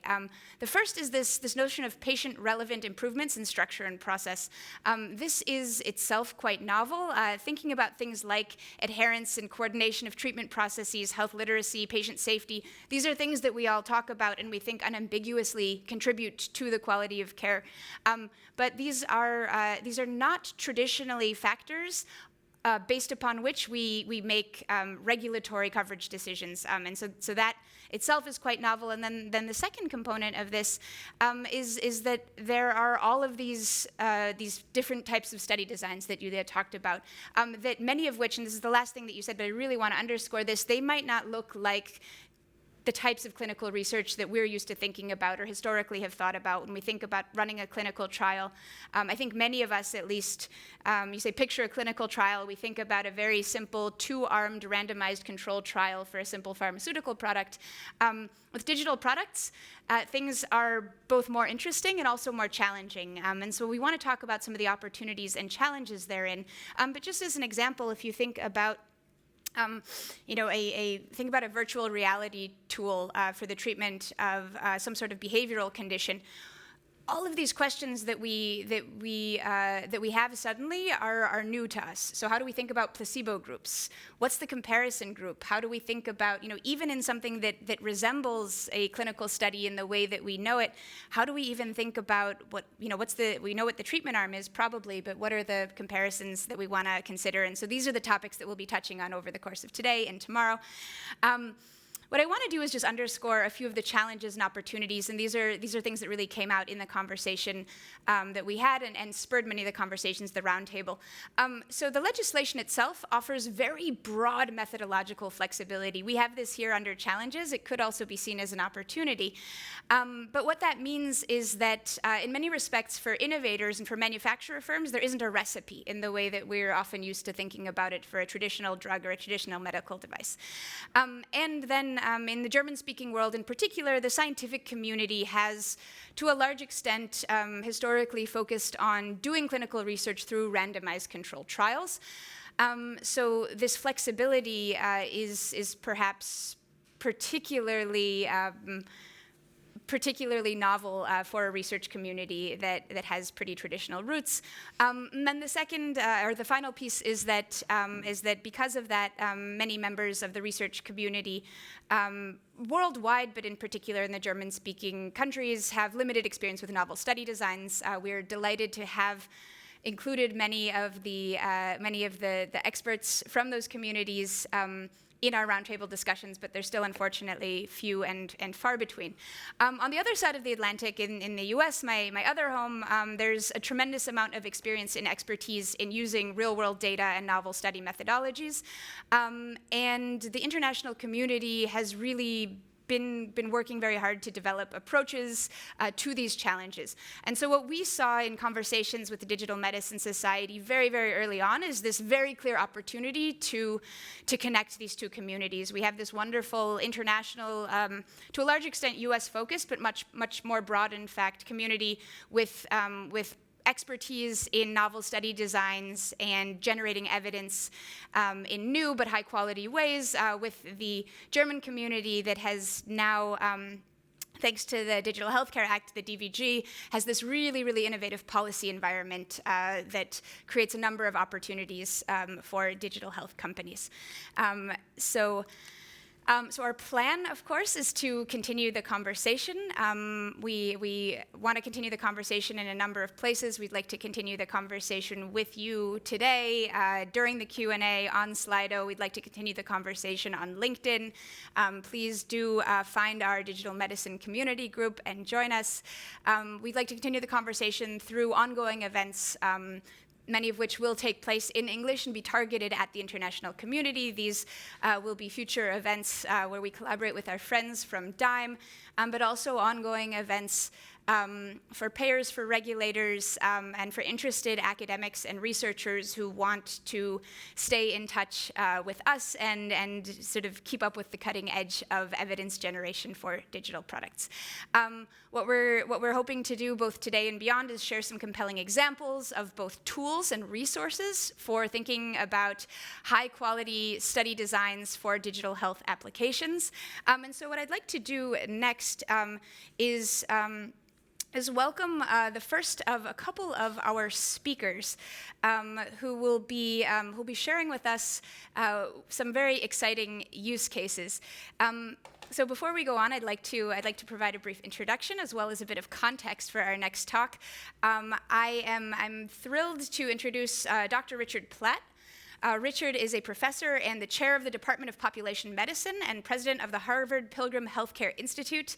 He has extensive experience in developing systems and capabilities for using routinely collected electronic health information to support broad public health surveillance, medical product safety assessments, comparative effectiveness and outcomes research, and quality improvement programs. Rich was also one of our wonderful participants in the roundtable series you just heard about. And Dr. Platt will be sharing insights with us today, and this is where this QR code and this link that you see in the upper right-hand corner of the slide come in. Oops, can we switch to my slide? Thank you. So if you follow this link, we have a number of resources for today and tomorrow posted.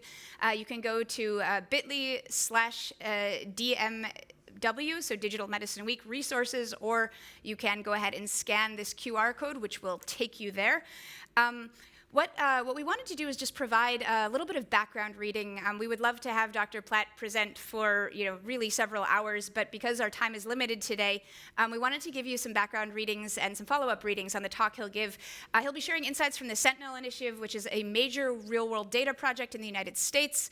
Some of you will be familiar with Sentinel, but many of you will not. So we've posted a few resources for those who are interested in learning more. These are on the EvidenceCon website. These are just, you'll have to scroll down a little bit.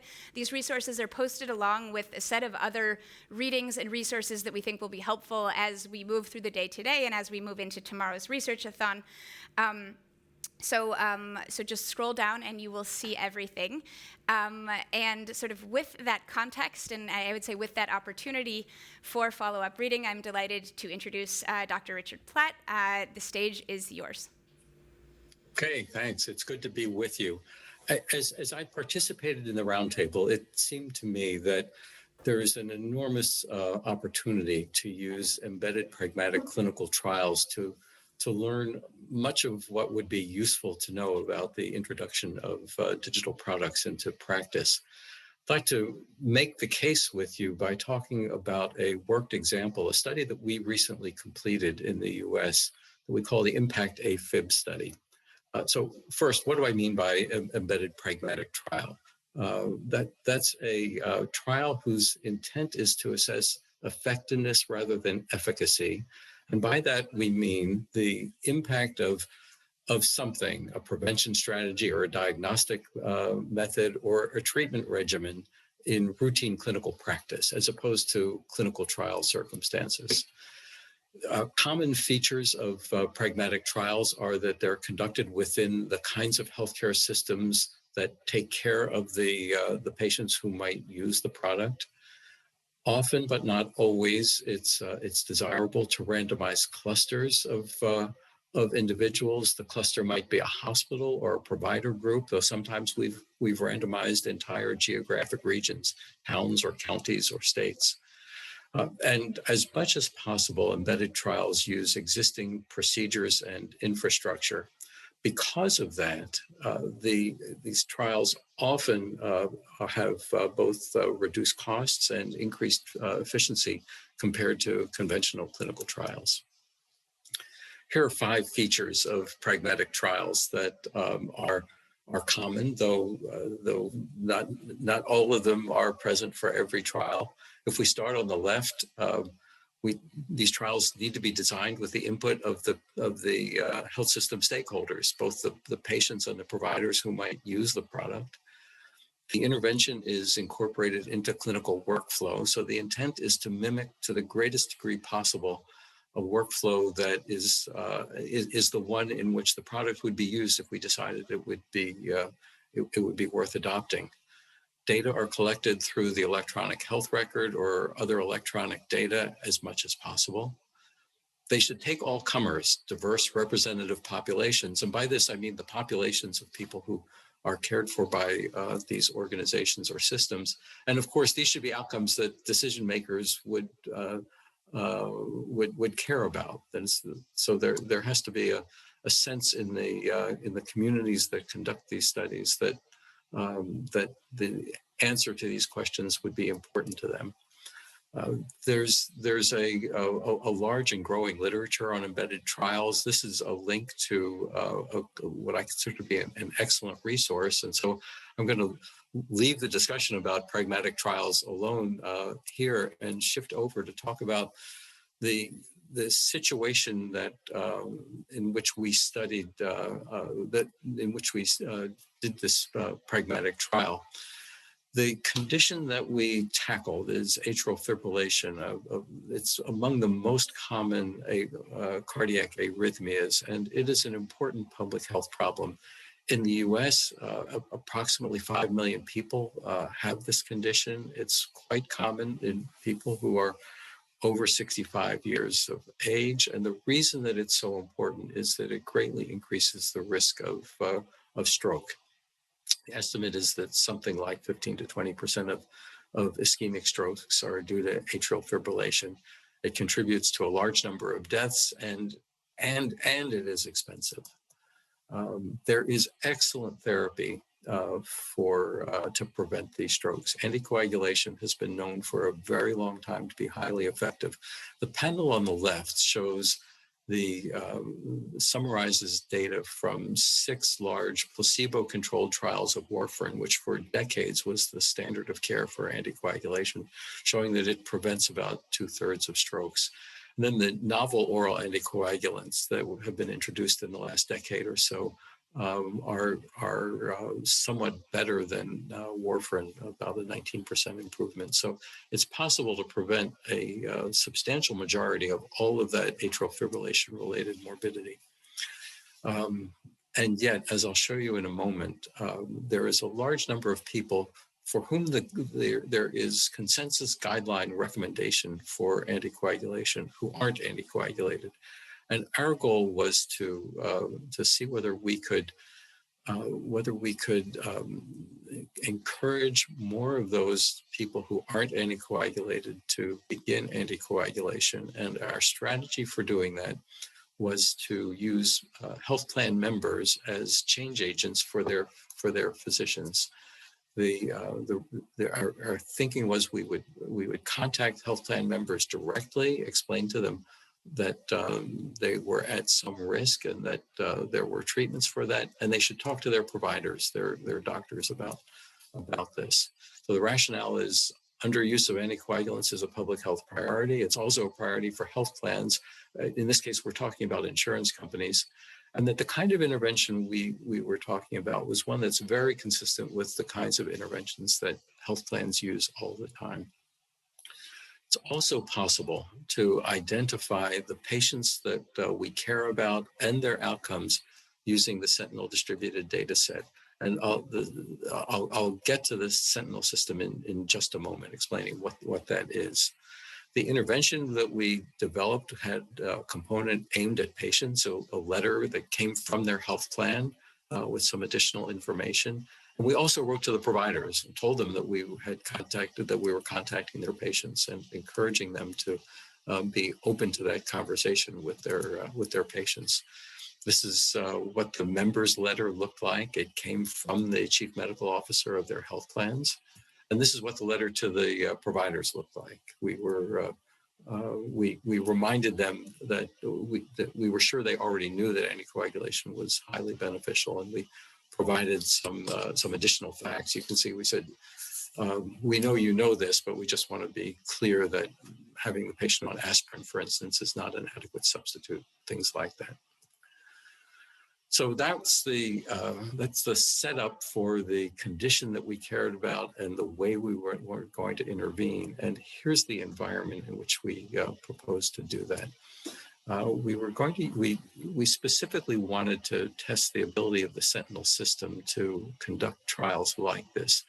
Sentinel was created about 15 years ago by an act of Congress to use electronic health record data and electronic administrative and payment data from health plans and delivery systems to be able to assess the safety and effectiveness of marketed medical products. And the goal was to be able to collect data on hundreds of millions of patient encounters.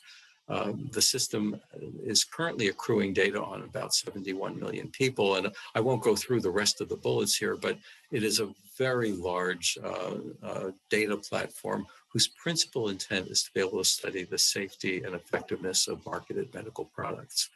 But it wasn't lost on the FDA that this might also be a platform for intervention studies.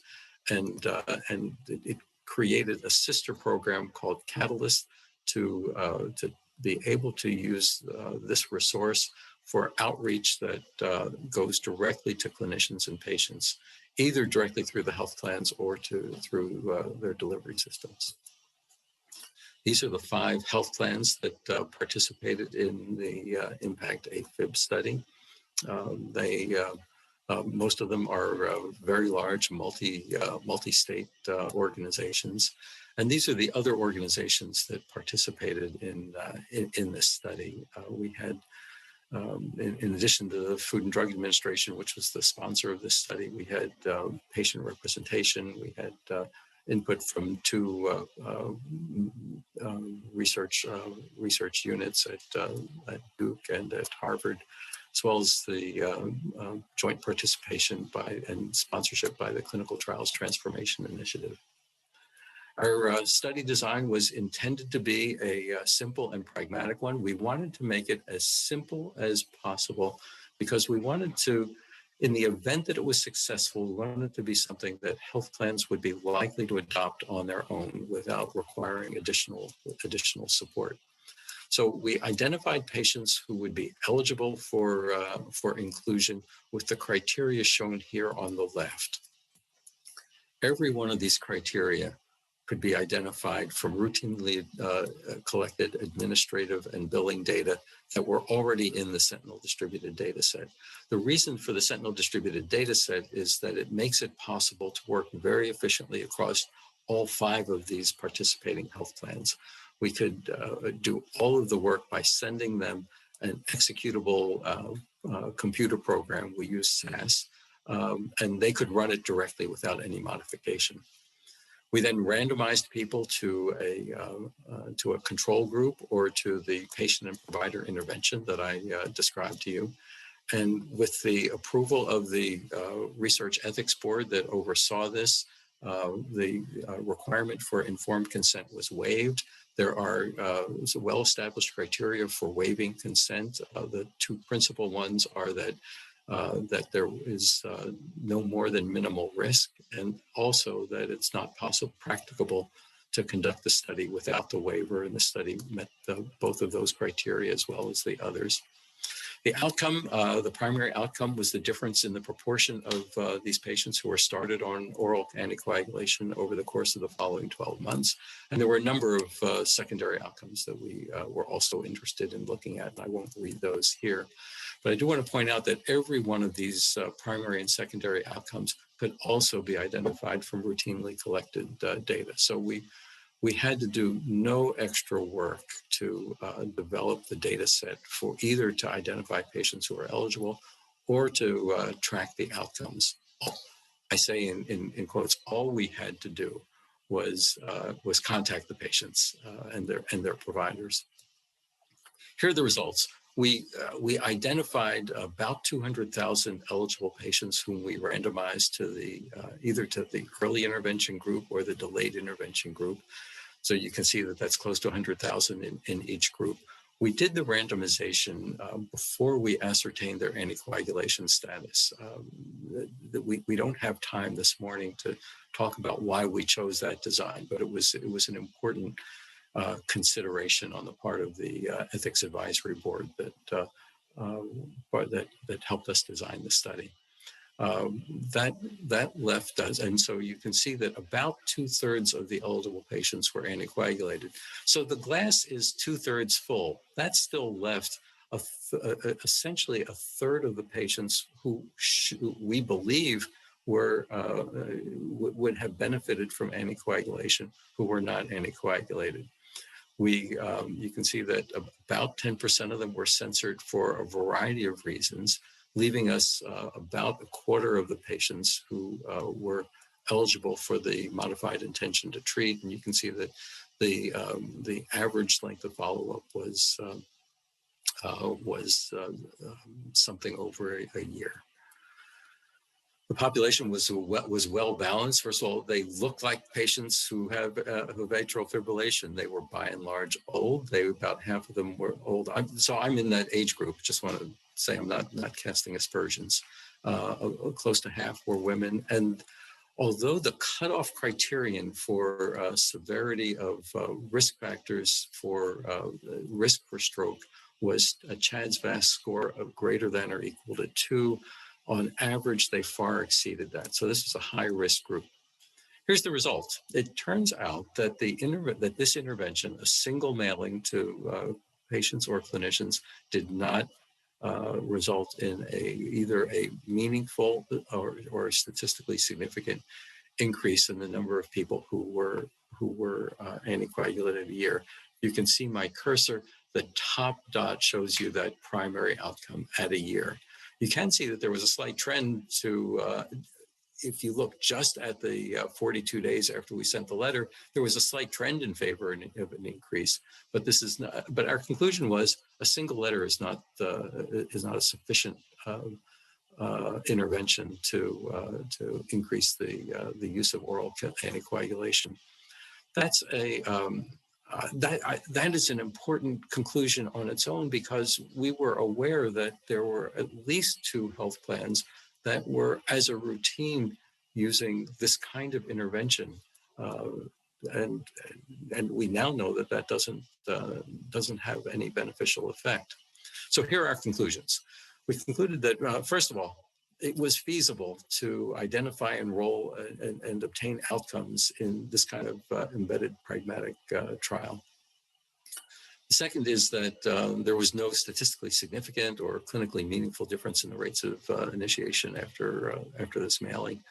And finally, it was really important to do this as a randomized trial. If we had done just a single-arm trial, if we'd said, we will distribute these letters and we'll see what happens, we would have declared victory, because 10% of people initiated treatment during that year, and we would have said, that's great.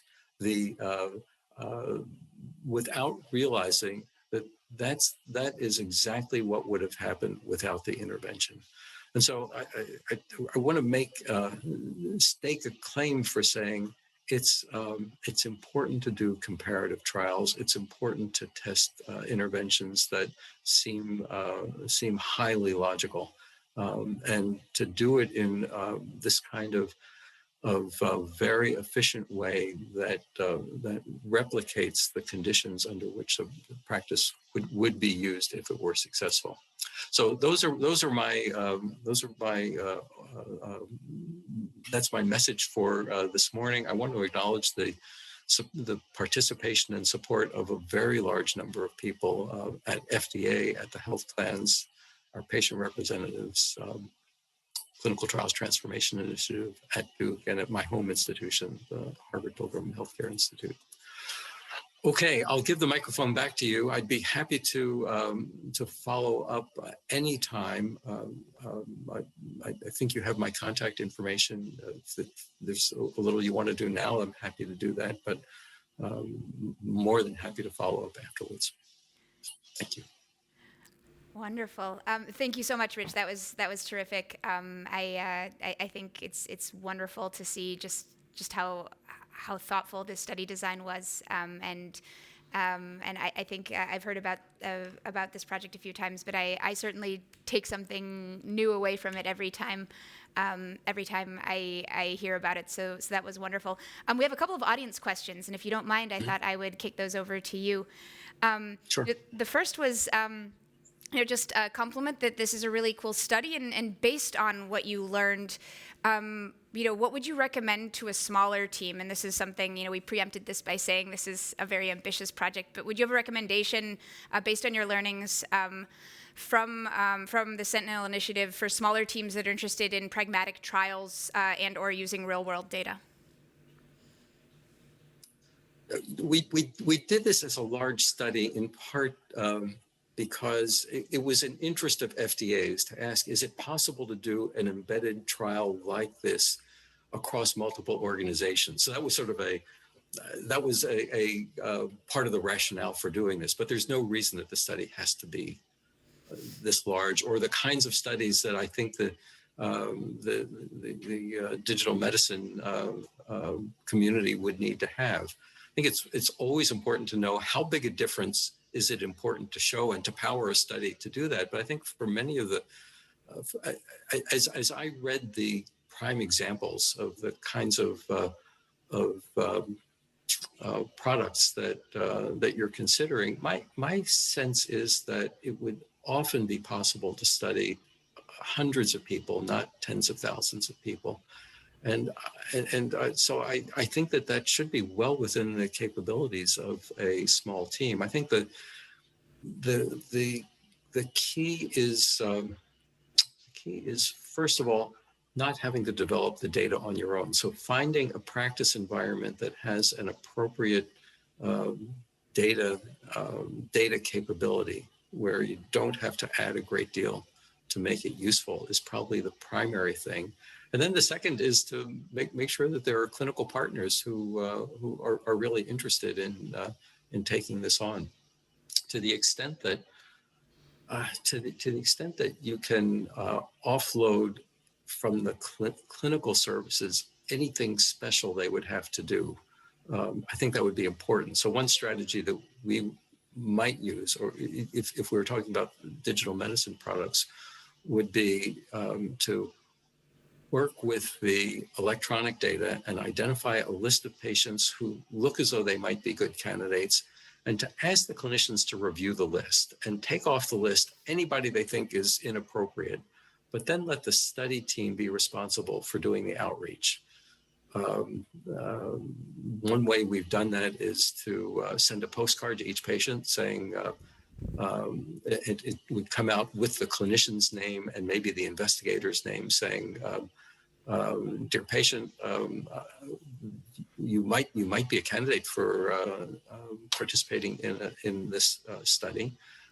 We'd like to reach out to you. If you don't want to hear from us, just send the postcard back. But otherwise, a member of the study team will contact you. And so And you can do that in a randomized fashion. And that has the advantage that the clinical practice has the input that it wants. The clinicians are always in charge, but there's as little extra work for them as possible. So that would be my recommendation on I think that's great. how to do that. And I think it would be possible to do it without having a very large team behind you. Wonderful, thank you. Yes, that's wonderful advice. It's something that I think we hear over and over again in various contexts around, reducing the physician workflow burden of both interventions and using digital tools. And the more we can do to keep things simple for the folks actually on the ground, the better. I wanted to dig a little bit deeper, Rich, on something that you said in the earlier part of that answer, because we had a question about this, which is that one of our attendees posted a question and said, this is a really interesting study. How do you deal with selection bias? There are actually two questions about selection bias. One was about selection bias when participants basically know the intervention that they receive. So it's hard to basically blind an intervention like this. But another question was, how do you deal with selection bias with regards to things like socioeconomic status, health knowledge, given the origin of this type of disease? And so, maybe if you could talk to both of those points, that would be wonderful. Yeah, so I think one of the strengths of pragmatic trial is that it should take on all comers, and an important reason for waiving consent, as we did, is to avoid the perturbation that would occur if you actually did outreach to patients and said, "Are you willing to be randomized to participate in this study?" So it wouldn't work to write to people and say, you have atrial fibrillation, and it's not being treated as far as we can tell. So you would be a candidate for a study, which is a reminder to talk to your doctor. Are you willing to be randomized? You couldn't do that study. So our position was, we will randomize everybody. That is, we will use these selection criteria, but among all the people who are eligible, we randomize all of them.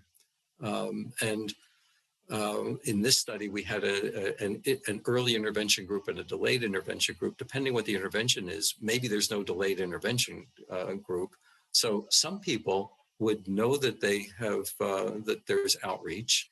In this case, in your case, it might be an offer to use this digital medicine tool, and the others would not know. The data is all being collected. Remember, all of the data that's being collected is coming from routine data sources. And so there should be no selection bias there. It's everybody who's in the practice. Obviously, if you have a practice that's not sufficiently diverse, then you will get an answer that isn't generalizable to the whole population. But for the kinds of interventions you're talking about, it seems, at least for most of them, as I reviewed the examples that the roundtable saw, it seems to me it should be possible to reach out to some people and try to engage them, making clear that this is not part of their routine care, but is a study, but not contacting the others. And I think that can apply both to the clinicians and to the patients. So we often randomize providers or provider groups because of concern about contamination across between providers or within providers. We thought long and hard in the study that I described to you about whether we should randomize providers and reach out to all of the patients associated with that provider, because we didn't want the provider to hear from some of their patients that they had been contacted, and then generalize their increased prescribing to their other patients. There are a variety of reasons we didn't do that, but I think those are the kinds of protections you can build in. Wonderful. That's a really terrific example of the kind of questions I think that folks can ask themselves when they're contemplating what's the right way to think about study design in this context. We have time for one more question, you mentioned sort of using routine data and just the value thereof in terms of the actual lift of data collection. We had a question about standardization in terms of real-world evidence and other data. The question was about how do colleagues from the US deal with differently collected data, and I guess I would just add, put a slightly finer point on that. I think there's a question about interoperability based in there, but also a question or a topic that came up during our last discussion about missing data. And if you could talk a bit about sort of data standardization and what that means in the real world context and how we perhaps go about addressing some of these concerns. Right, so it's a terrifically important question. One of the reasons FDA was so interested in exploring the use of Sentinel is it invests millions of dollars every year in standardization of data across all of these data partners. It has to do that because it's making regulatory decisions about medical products based on the work we do there. So I fully appreciate the question. It's the inferences can only be as good as the underlying data, and so there's a big reward for making investment in understanding data quality in an institution or a set of institutions, and then being able to use it repeatedly for a whole range of studies. Because in our experience, every time we work with a new data partner, there's a long learning curve to be able to use clinical data for research purposes. We've another example in the U.S. is a network called PCORNet that the Patient-Centered Outcomes Research Institute, PCORI, funds, and there are 75 clinical data marts, and same story. We've spent years and a lot of the taxpayers' money working on characterizing the data and standardizing it. And anyone who's worked with this kind of data will appreciate the variety of issues that arise. And it's not a criticism of the electronic health records. They are optimized to deliver care to individuals. If I come to see my doctor and my electronic health record mistakenly has a decimal point error in my weight, my doctor knows that I don't really weigh 700 pounds, and so may not feel it's necessary to correct that. But in a data, if all you see is the data, that's a problem. So there's often a substantial investment that needs to be made. The last thing I'll say before giving you the microphone back is you should only clean the data that you know you're going to need, because it can be an endless task to make a perfectly clean data set, and it's often not worth the investment to make everything clean. So we typically focus on things that we're pretty sure we're going to use, and especially that we might use over and over. Wonderful. Thank you so much. So I think that we're getting close to the end of our time, and what we'd like to do, Rich, is just thank you for that wonderful presentation, and also these really, I think, terrific and pithy and memorable pieces of advice in particular. Invest in understanding your data quality, only clean the data that you know you need. I wrote some of these down because I think they'll be relevant tomorrow when we have folks in teams that are actually doing a study design exercise. So thank you again for the wonderful presentation and for humoring us with your discussion as well. As you heard, Dr. Platt will be willing to, we've posted some materials, and he said, feel free to get in touch if you're interested. So please have a look through those materials if you'd like to learn more. about this project. For now, what we're going to do is send everybody off into our coffee break. Depending on where you are in the world, it's probably a good time for a coffee. If you're in Central Europe, it's just after 4 p.m. If you're in the United States, you probably need another coffee at this point in the morning. And so what we'll do is we will take a quick break, and we will start back here at 15 past the hour sharp with our next case study, and we look forward to seeing you then. Thank you, everybody, and we will speak to you soon.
Welcome back from the coffee break, here from the studio in Berlin.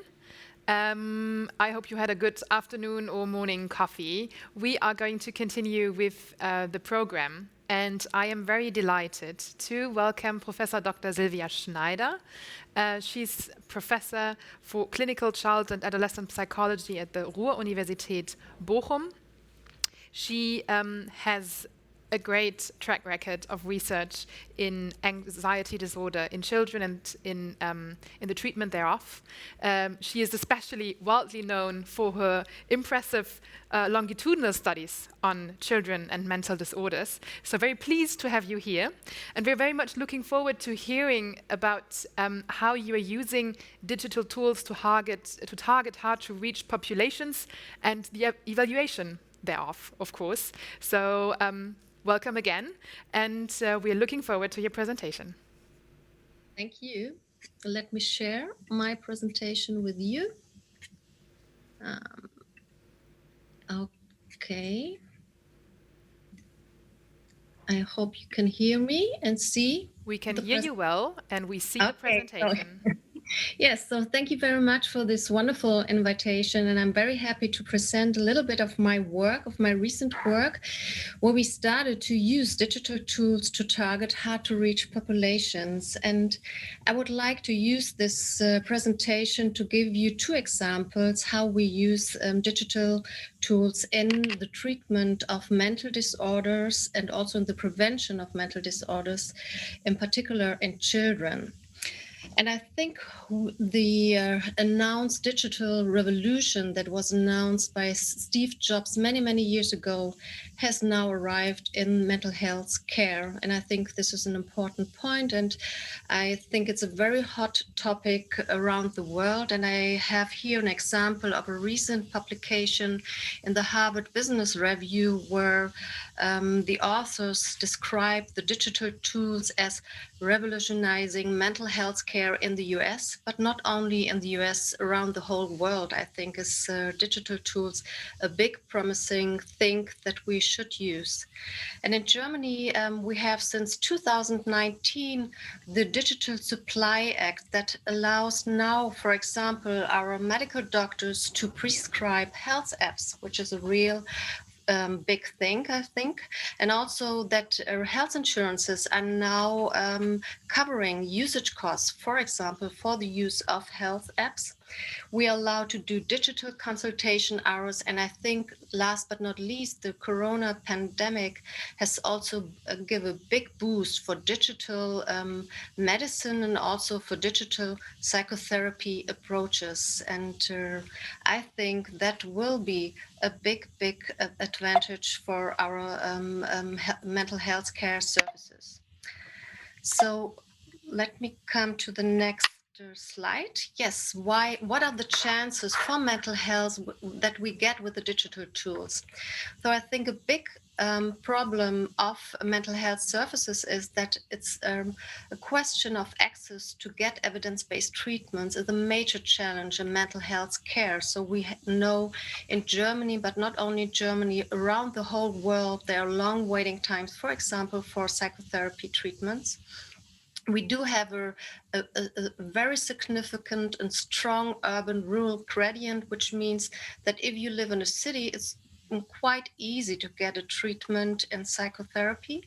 But if you live in a more rural area, it's very difficult to get access to treatment.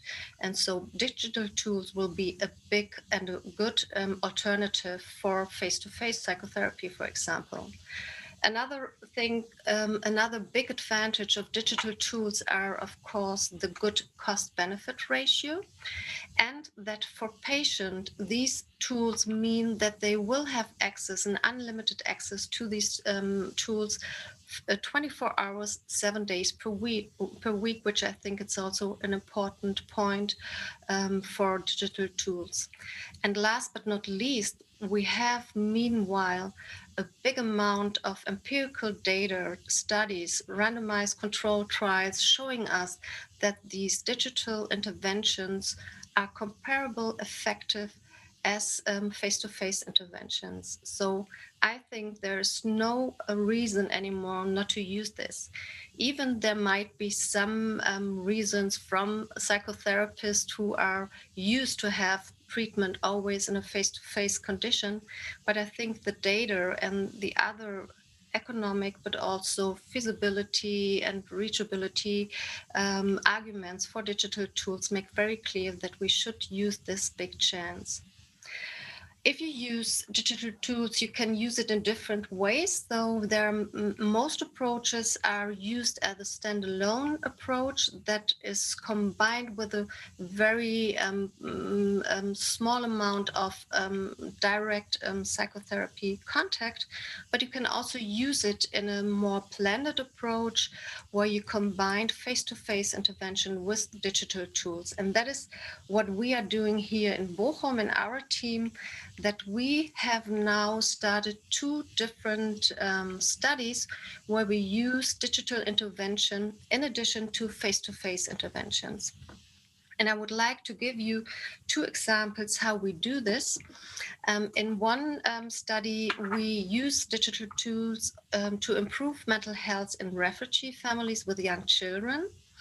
That is the Improve MH study. And in another study, we use digital tools to improve short anxiety intervention in children with phobias. And I would like to show you how we do this in a moment. In both studies, we take advantage of the fact that in these populations, the prevalence rates of the use of smartphones and social media is quite high, so that people can easily use this within their in their routine daily life. So what is the background for the first study, our Improve MH study, where we would like to improve the mental health in refugee families? In Germany, since 2013, we have a big group of refugees coming to Germany. It's meanwhile more than 1 million people who came to Germany. And one interesting group and one important group within these refugees are children who are younger than 6 years. We know from our statistics that about a quarter of the refugees are children of that are younger than 6 years. And these groups are in a particular situation where they could develop psychological problems. We know that early childhood is a particular sensitive period for the development of psychological problems.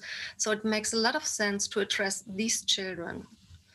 On the other hand, we know that adults who have refugee experiences, that they will have a quite high chance that they will suffer from mental health problems. About 50% our data show that people who have escaped from countries, that they will suffer from mental disorders like, for example, anxiety, affective disorders, or trauma associated mental health problems. And our idea was now that we would like to use early intervention approaches to improve mental health in children with refugee background and with children who have parents who suffer from mental health problems. Why is it important to use early interventions? There is a big debate going on how you could do best prevention of mental disorders in children and adolescents.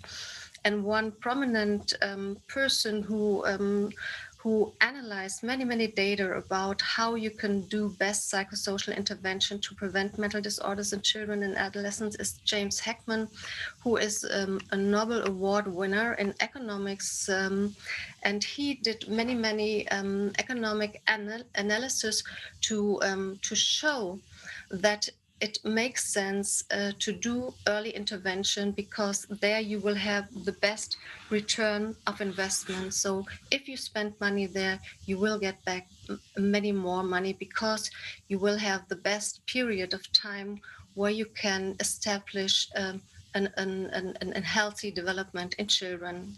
And that was another reason that we covered this specific group of families with young children. In our program, or the idea of this study is that we wanted to cover two important risk factors for the risk factors for mental disorders in children. And one risk factor that we know quite well is the parental psychopathology. We know if a child has a parent with a mental disorder, the risk that the child it or herself will develop a mental disorder is quite high. So one important point would be to try to increase the psychopathology in the parent. Another important risk factor for mental health and for mental disorder in children is parenting skill of the parent. Parents with poor parenting skills will set their children to a higher risk for the development of mental disorders. And in this study, what we want to do is that we try in a first step to decrease parental psychopathology, and in the second step to improve parenting skills in the parent. And together with these two changes, we want to improve the mental health in the children. To reach these families is not that simple, and we were thinking that the best way to bring these programs into these families is to do it via family doctors and pediatrician offices. So our program, the Improve program, will be implemented by family doctors and pediatricians in the area here in Bochum, and we will address 300 parents and their children and will give them the Improve program. The program will exclusively address parents. The one step is that we have the pre-intervention for anxiety and depression that will be given by the medical doctor, by the family doctor. The family doctor will have 4 sessions where he will address topics like how to handle anxiety, depression, or stress-related symptoms. And these will be face-to-face interventions with the parent with refugee experience. In a second step, we give the parents an online intervention to promote parenting skills. And here we use a very well-known and a very well-studied program that is called Positive Parenting Program, or PPP, that has been developed based on a lot of basic research on how to handle healthy development in children, how you could improve a healthy development of children, and was first established as a face-to-face program. And this program now also exists as an online format, and that is called PPP Online. This program will be also given to our parents over a duration of 8 weeks. The evidence-based parenting training is a standalone web-based intervention, and it's an interactive and flexible intervention that can be done by the parents as an online module that they can use independently in their own time from a computer, a tablet, or a smartphone. And it provides videos and activities and built-in motivational support, including reminders, emails to work on the program whenever they have time to do this. The main point is that it teaches the parents in PPP parenting skills how to handle children, problematic behavior, but also to pay attention to desirable behavior of the child, and to thus to improve parenting in the parents. The program addresses parents of children up to 12 years, and they will get, after they are included in the treatment study or in this intervention study, they get a personal access to this program, and then they can start with the program. Here you see the different packages of parenting skills that the parents are introduced to. So one important parenting skill package is about strengthening the relationship between parent and child. So how to spend valuable time together, talking together, showing affection together. Then the parents are informed about how they could support desirable behavior in their children. So for example, how you can praise your child, how you can pay attention to desirable behavior. Then the parents are treated are introduced to how they can teach new skills and behavior in the child. So for example, how they can model good behavior, or how they can help the child to develop a new behavior skills. And then another big package deals about problem behavior, how the parents can establish, for example, family rules, or how they can manage problem behavior with direct responses to the problematic behavior, or how they can use intentional ignoring to really decrease problematic behavior, and so on. And all these different skills are shown in short videos to give the parents examples how these problematic behaviors can be managed. I would like to show you a short example how this Triple P online program works, and I give you a short a snapshot of a model one, of a video of a Triple P online, which gives you, I think, a first impression how this works.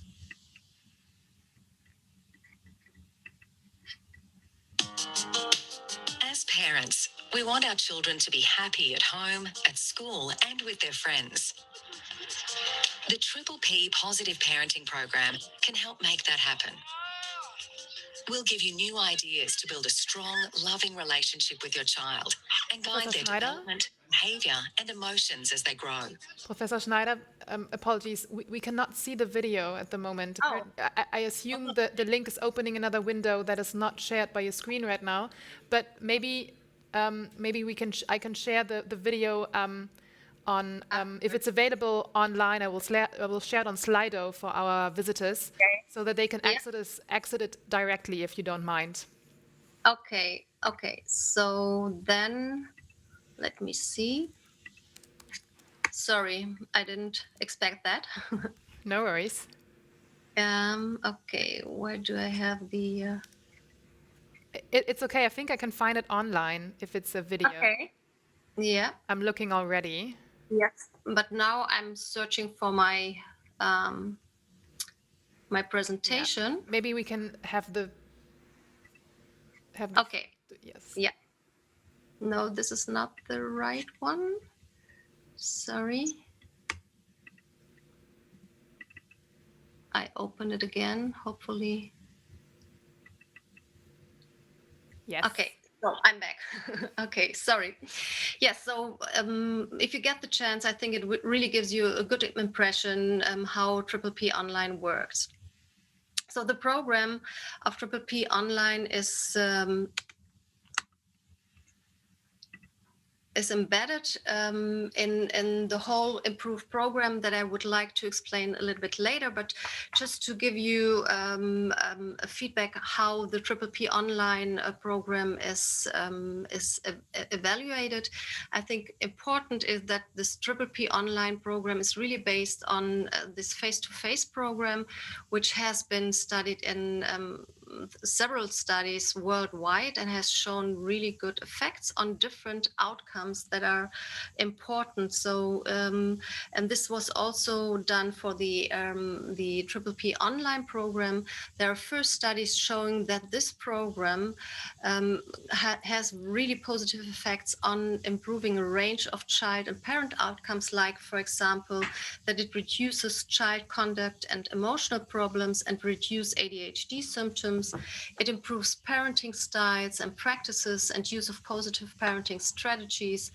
It improves parental sense of competence, reduces parental anger, stress, and depression. So it really shows effects that are comparable with the face-to-face program. And so I think it's really a feasible alternative when you are not able to have access directly to the parents. PPP Online was originally developed in English and is now translated into different languages. And our group, together with colleagues with Arabic language skills, translated this program also into Arabic language, but it exists also in Spanish and different other languages. Here you see how we connect or how we include the PPP online program in our face-to-face intervention. This shows you that we have a program that lasts about 10 weeks. And within these 10 weeks, we have 4 different sessions where the family, the refugee families or the parents, the medical doctor, the family doctor for 30 minutes. And in these minutes, mental health issues of the parent are addressed. And in between, the parents are asked to do the PPP online sessions, 1 session per week. And we accompany this PPP online sessions by weekly telephone calls from our psychologist, who calls the parent and asks if they could handle all the different topics that are covered in the PPP online program, and if they need any help or if they have any questions regarding the program, but also regarding probably the session with the family doctor. We evaluate the program, the whole program, both aspects of the program directly after finishing the program. And then we have a 6 months and 12 months follow-up assessment. And here we are in particular interested how the program that covers primarily the parent has now effects also on the child, because our idea is that we would improve mental health issues in the child via the parents, while improving their mental health and while improving their parenting skills.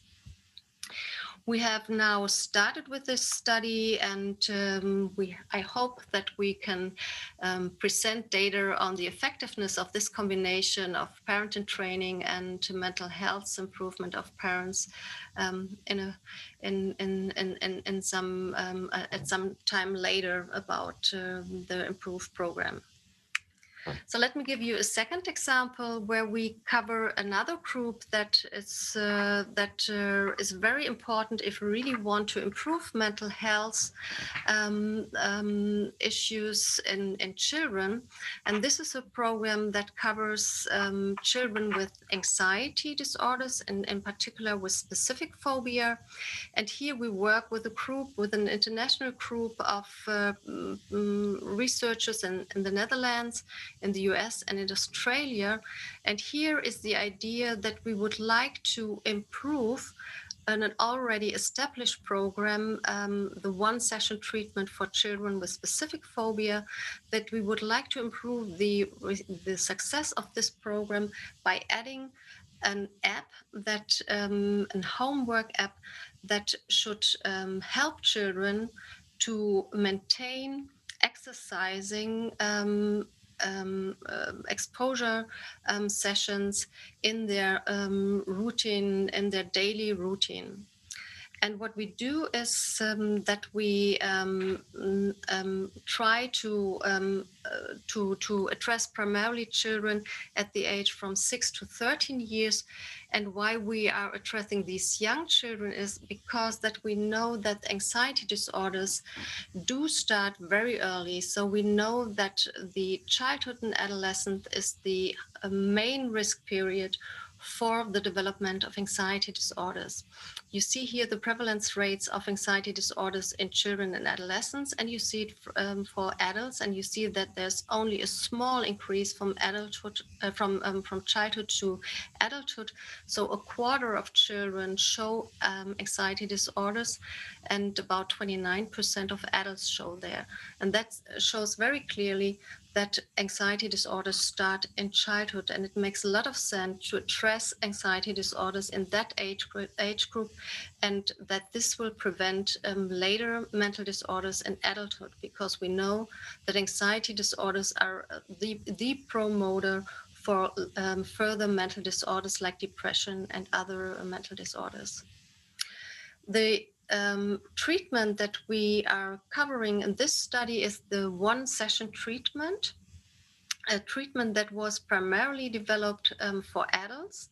And the idea of this treatment is to expose people with different types of phobias, like phobias of heights, or phobias of animals, or phobias in children, for example, for darkness, that they are treated in this type of OST sessions, where they are asked to expose their fears in the situation they're afraid of. So, for example, that children who are afraid of dogs are exposed during this one-session treatment to different types of dogs, and that they should learn to overcome their anxiety during this exposure treatments, and learn that these situations are not really dangerous and that they can overcome their anxiety.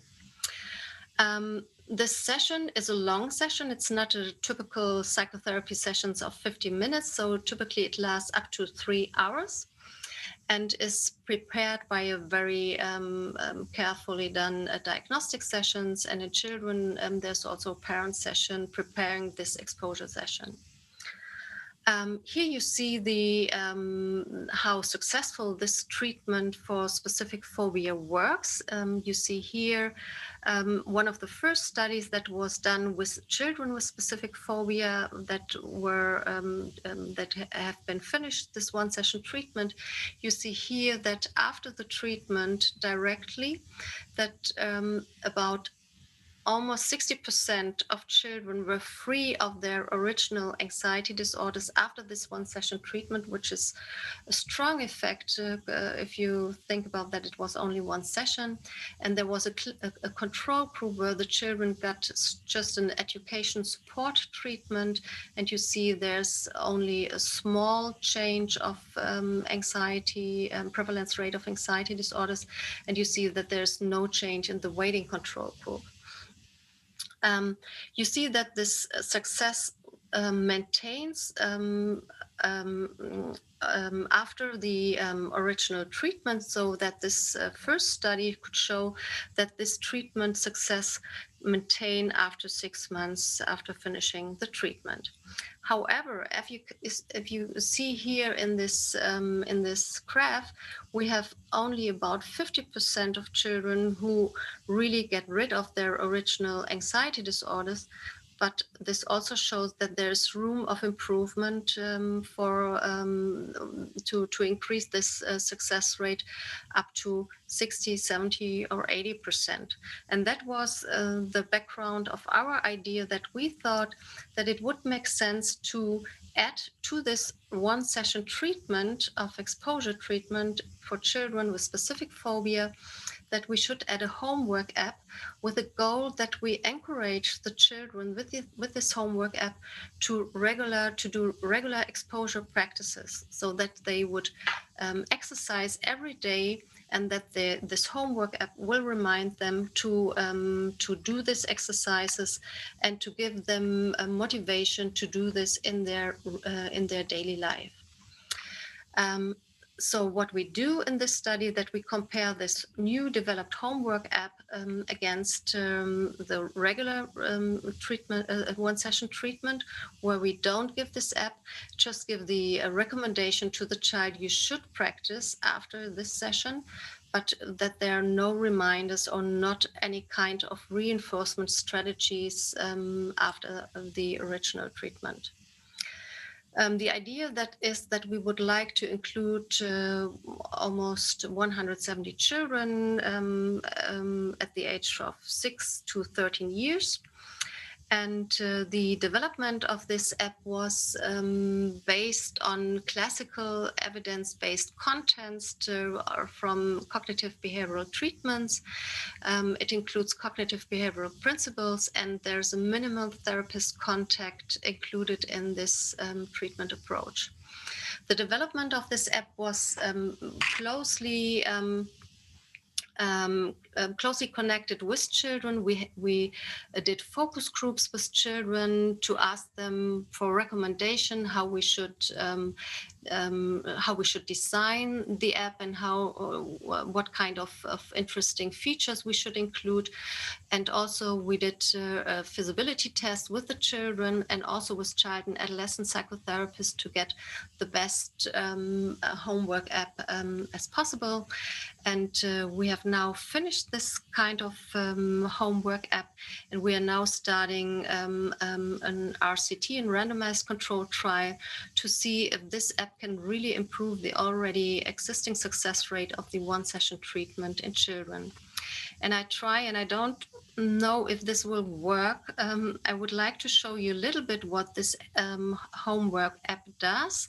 So what this homework app does is that the child is asked every day, gets a reminder if the child has exercised today. If not, that it should think about an exercise that it could do on that day. And you see here that the child can now choose one exercise, for example, looking at spider pictures, and the child can decide how difficult this kind of task should be. Then the child is asked, first of all, how do you feel right now? So before you start with the exercise, and then it is asked several questions. So about what expectation the child has with respect to the exercise, how convinced the child is if the exercise will be successful. And then the exercise starts, and the child is also asked, think about your anxiety and let us know how anxious you are after your exercise. Also, what was the highest anxiety level, and also if there are negative things that happen during the exercise, and so on, so on. And these are all questions that help the child to do the successful exercise, and also to help the child to manage and to memorize all the experiences the child made during the exercise. Yes, so the idea is to use this homework app to have a higher motivation for children to maintain exercise. Sorry? Yes, great. No, I was just wondering, because we are a bit behind the time, so I didn't want to interrupt you and just make a stop here, because I think we really wanted to. All right, okay. So let's listen to your take-home messages, because that would be great. So the take-home messages is digital tools represent a great opportunity for improving care of people with mental disorders. And I think a prerequisite is careful testing of the efficacy and possible undesirable side effects. And I think a last point is that an independent evaluation free of economic interest is also crucial for the implementation of good digital tools. Thank you for your attention. Thank you very much, Professor Schneider. That was really interesting. I think it's a great example of how digital tools can be used also in this blended approach. Especially you as a researcher, of course, have a very, very rigorous approach when it comes to showing the effects as well. Ariel and I, when listening to you, just had this spontaneous idea. It would be great maybe to have one or two teams during our researchathon tomorrow discuss how your applications could be possibly evaluated in a digital setting, using the app itself to evaluate what kind of effects it has. So this is sort of a spontaneous question, and if you kind of like the idea, we would be very interested in receiving your slides. And if you have maybe one of your team members who would be available for a chat and some background information for the teams tomorrow afternoon. Tomorrow afternoon we have the researchathon, where teams are sort of thinking about study designs where they use digital tools to evaluate the effect of digital health applications, because that's something we thought might be interesting because the applications look super interesting. Yes, thank you. Yes, and I think it's, of course, possible that we could help with study designs and to also think about how you can implement these kind of digital tools in different other conditions and different contexts. Yes. Great, amazing. We'll take that to tomorrow, and you'll have an email from our team in your inbox later. Okay, and that would be great. Thank you so much. Thank you for the insights. I think we will be very interested to hear how this turns out in a couple of months, I assume. That's when you expect first results? Oh, actually, I think it needs more than a couple of months. I think it needs just more a couple of years, because these are big research samples, and so you need a lot of time to get all these people recruited. All right, then we'll have to be a bit more patient, but not less curious. Thank you very much, Professor Schneider. It was great to get these insights, and have a great afternoon. And as I said, you will hear from us about the Researchathon. Okay, thank you so much. Thank you so much. And I hand over to my colleague, Ariel. Wonderful. So next up, we are really excited to introduce our panel of innovative regulators, who are some of the individuals who are quite literally helping to shape the transatlantic future of digital health. From BfArM, which is the Federal Institute for Drugs and Medical Devices in Germany, we are joined by Dr. Wiebke Löbker, who is the director of the Innovation Unit, and Dr. Barbara Höfgen, who is the department head for digital health applications. Dr. Löbker has been the personal consultant to the president of the Federal Institute for Drugs and Medical Devices since 2017, and has since last July also been the head of the Innovation Office, and thus also responsible for the digital health applications that enter the healthcare system in Germany via the Fast-Track. Dr. Höfgen joined the Federal Institute for Drugs and Medical Devices in May of 2020 as head of the DiGA Fast-Track unit. Prior to this, the pharmacist spent many years as the head of information systems for drugs and medical devices at DMW. She's also a lecturer in the Drug Regulatory Affairs program at the University of Bonn. So welcome, Doctors Löbker and Höfgen. The floor is yours, and we will hand over to, after that, to our colleague on the other side of the Atlantic at the US Food and Drug Administration. Yeah, Ariel and Julia, thank you very much, and welcome to all the people at the monitors at home or in their office.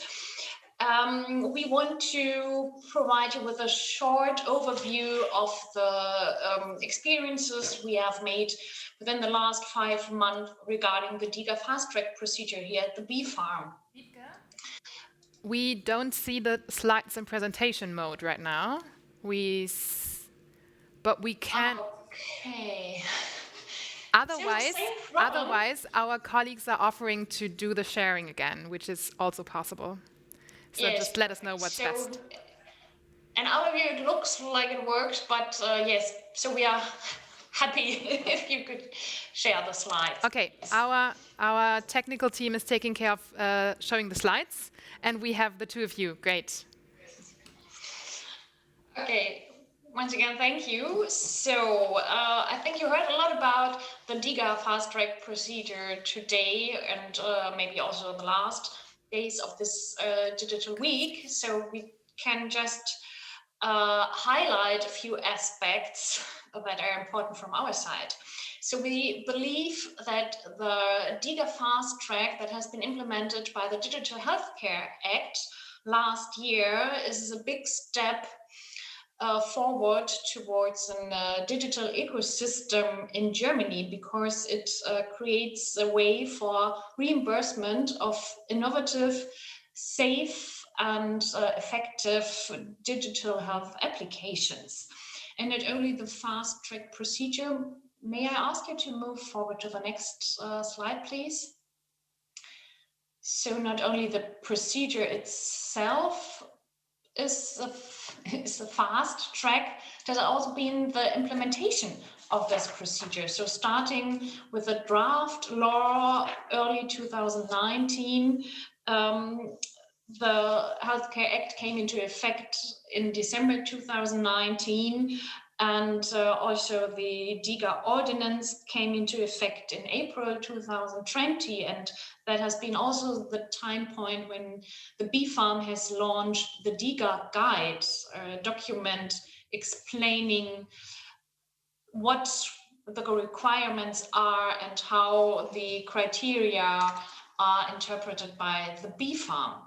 And we have launched this guide as a draft, and we have asked all the audience for feedback, and we received a lot of feedback that was helpful to adapt this guide, so that is really helpful for the developers and also for the users and the medical doctors outside. And in May last year, we have started the electronic application portal. And since then, we received by today 55 applications for listing a DiGA in the directory, what means that they are reimbursable. And in addition, so far we have had 150 advice consultations here at the BfArM in advance. So this is one of our support activities to offer advice and a dialogue with the BfArM. For example, if the evidence that is already there, if it is sufficient for the DiGA Fast-Track. The next slide, please. Beside the requirements regarding data security and quality, for example, the main focus of our assessment here at the BfArM is on the positive healthcare effect of the DiGA. And for being listed in the directory, the manufacturer has to prove that the healthcare application has at least one of these positive healthcare effects. That can be on the one side, medical benefit, classical medical benefit, like improvement of the state of health or improvement in quality of life. Or, and that is new with this DiGA Fast-Track, considering the dynamic development and characteristics of this digital health applications. These are the patient-relevant improvements of structure and processes in healthcare. So, for example, an improvement in adherence to the therapy, or better coordination of treatment procedures, or a better interaction between the patient and the medical doctor. And for some details on the so far listed digital health applications and also the current assessment or application processes, I would like to hand over to Barbara. Yes, so on the next slide, you can see an overview of the therapeutic and diagnostic approaches we see in the applications we get for the DiGA. And so there are diverse approaches, but the main approaches are like a cognitive behavioral therapy, and we have exercise therapy and follow-up care. And then we have other approaches like education or documentation via diary function and monitoring or increased motivation, exposure training and gamification. And if we hand over to the next slide, you can see the types of studies we get in the applications. And here you see that 3/4 of the studies are randomized controlled trials. So this is mainly the ones we get. So 34 of the DiGA have one RCT, and there are also some DiGAs which show more than one RCT. And the other forms of evidence are applications with prospective studies or with cohort observation, and application with comparative studies, or application with a registry study and patient survey. On the next slide, you can see the role of the DiGA as part of the German e-health infrastructure. And here you can see the green arrows, which have to be implemented since January 2021. And from now on, the data from the DiGA has to be exportable in a human readable form for the patient, and additionally also in a machine readable form in interoperable format, so that the injured person can use this data further on. And it can also be connected to the personal health record. And furthermore, the green arrows show what is also possible as an enhancement in the future of the DiGA. So it plays a major role now in the e-health structure. And if we go on, as a conclusion, we have so far seen a high public interest in the DiGA Fast-Track, and it was a fast implementation from the draft of the Digital Health Act to the first advices and applications for listing. And we see it as a successful start of the fast-track procedure, and we give comprehensive support from manufacturers with our BfArM guidance documents and additional advice offers. So we are in close exchange with all the stakeholders.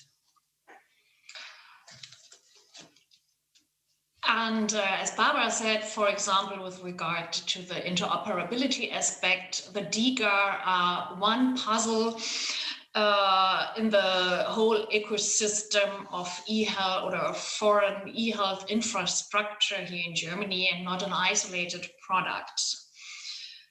So the interoperability is of great importance or growing importance, like it is also data protection.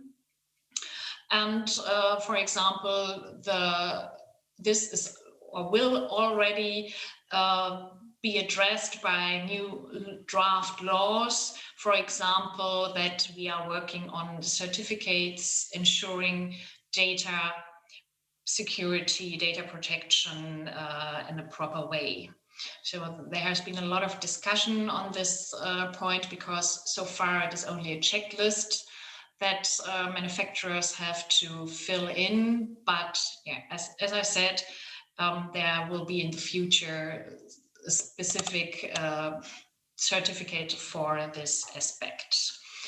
And with regard to further or looking ahead, what will be in the future, the DiGA will not be the end. It is a starting point for e-health infrastructure here in Germany. So the next steps will be, for example, the digital care products, and what has been the idea of the Ministry of Health to start with medical devices with a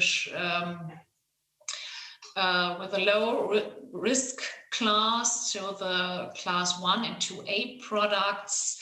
And this was the idea to gain some experiences and information on this low risk products, and then go ahead with products with higher risk classes. So yeah, it's a starting point, it's not the end, and that's why we want to be in close exchange with all the stakeholders to improve this procedure and to bring forward the digital health system here in Germany, but also in Europe, and together with our colleagues from FDA and so on. So thank you very much, and we are looking forward to the discussion or some questions. Thank you very much for the very concise and very insightful presentation. I think that was a great overview for everyone to see where this is going. Before we will have a little fireside chat with all together, we are very delighted to have Bakul Patel with us today.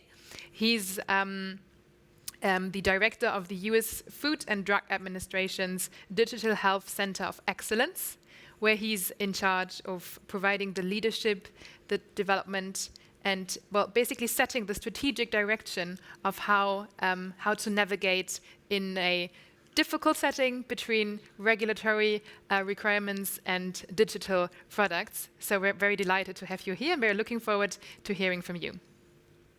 Thank you. Thank you so much. Is it okay for me to share my screen? Yes. Go ahead. Go ahead and do that. See if I can you guys see this? It's loading and we can see. Yep. Yes. Perfect. Better? Okay, great. Thank you so much for having me, and I'm fully impressed with my German colleagues of how they're handling digital health products. So I wanted to give you a little bit of how we are thinking about it, and just to set the stage, I put together a couple slides to just show what we think digital health is, and it's beyond the traditional medical device world. It's beyond it's care, it's connectivity, and to the point that was made earlier about interoperability, and then bringing it all together through computing power for healthcare. Now, in this entire spectrum, I think we are all looking for this phenomenal change from care that's being given in clinic to the patients itself and keeping patients in the center. But also, I think there's this huge potential about how we are going to understand patients better in their natural setting than we used to set. We all know sort of there's some biases that happen. There's some issues that show up in the clinic, and then in hope is we will be able to identify very early on before the symptoms show up for a particular disease or a condition. And I think it's possible for this digital technologies to sort of come together as you start seeing, what does that mean for an agency like FDA? We have expectations on these 5 different things that are sort of emerging. And when it's used as a medical product, we all know the term software as a medical device, but then it could be technology as a medical device, right? And we all know that as a medical device. But you're seeing things that are now mixing between drugs and devices and devices within various different specialties. And we feel like as products and digital technologies integrate within other medical devices or medical products, you're going to see a very different paradigm. And then you're seeing, use of technology and digitization in the clinic, in the development, that is the manufacturing, and then clinical trials, as you all know, and then the gamification, the companion to an existing therapy or a diagnostic is going to be an emerging area as well. With our goal to enhance access to high quality products has been one of the North Star that we have been using, and we want to enable manufacturers to rapidly improve software products. So we have been thinking about how do we get to those demands and sort of the intentions, making sure that these products are safe while maintaining the burden to the very minimum. So just last September, we announced the establishment of the Center of Excellence, which starts off with this very high level goal to empower all stakeholders to advance healthcare. Now, we can think about digital healthcare might be different than healthcare today, but I feel like we will be in a place where digital healthcare will be the same as healthcare, and we will no longer have the differentiation. But in the process, we want to make sure that we want to connect, build this partnership. We want to share knowledge and learn from each other how to innovate on regulatory approaches. And I'm going to share a little bit about what I mean by that. But today we are focusing on these, 10 things that we are taken on: software as a medical device, software in a medical device, AI. I'll touch upon a little bit about these things, but interoperability, cybersecurity is one of the key things that we are seeing. But we also want to not forget digital technologies and digital health technologies can be informed by real world evidence and advanced clinical study approaches such as in silico trials and so on. So how do we sort of make sure that things actually matter? And you might ask the question, why wireless connectivity? We are assuming everything is going to be connected. As you start seeing technologies such as 5G, I anticipate that those technologies will be used more and more into medical products to do things remotely. And especially during COVID, we are seeing that sort of emergence of applications coming together. So we've been working internationally with the IMDRF to work on what is software as a medical device framework And we ended up creating this book, book of knowledge, which allows global regulators to starting off from the same sort of framework. And we're using that in the US as well. As you can see, we are continuing to do the work. There's actually a group in IMDRF right now tackling the definitions of what is AI, what is machine learning, and trying to define what those key definitions and terminologies should look like, so we all can get on the same page. Similarly, on the cybersecurity front, last March, the group published principles of and practices for medical devices as it relates to cybersecurity. I want to share these things because it should be important for us to think about how we move forward. As we go into the future, you're seeing that the need for looking at new approaches, how we regulate, how we keep an oversight on these technologies is going to be shifting, and we feel like we need a new paradigm that is no longer just episodic, just no longer this phase gate where you see before you go to market, but then it's really have less information after we go to market. A lot of regulators have been talking about active surveillance, a lot of on predictive surveillance, as opposed to what we have today in just of adverse events and serious injury. We're trying to move from this episodic oversight, and we started on this journey of pre-certification program where you would take the knowledge of the company who's making it, which will de-risk the product if we have the right install processes and methods that we can all get on the same page, so we can bring trust. We feel like if the products are not trustworthy, then it may be very difficult for people to adopt them, especially in this new domain where it's not very clear and easy to understand it's a medical device or not. And the last piece of this puzzle we have been sort of exploring is how do we tap into this knowledge of real world performance data that includes evidence and includes performance, and how do we make that into understanding what should this learning regulatory system look like? So we've been working on this. I'm going to share a little bit about like what thinking is on there, and it is about patient safety, product quality, clinical responsibility. So these are the 5 principles we've been using to say that we all think these are important. We all think they should be included, but the information and the evidence that is required to be seen by a regulator can come from many different sources. And going back to my previous picture, it can be this pieces of information can be captured from other places. So we've been working on that. This is a little bit more detail about the approach. We broke down this thing into, can we understand the company? Can we understand or predetermine or be very, very specific about how review, which part, should the product be reviewed or not? And then what's our best way to review these products to really reflect some of the fast-track methods that we've been exploring? It's about changing the information and the format of the information that might help us as a very first step. And then lastly, the real world performance. Here's our vision. Can we get to a place that looks like this, where the regulator is looking beyond just a paper-based submission to really data-oriented submission, where we can have continuous assurance of organizational and product performance.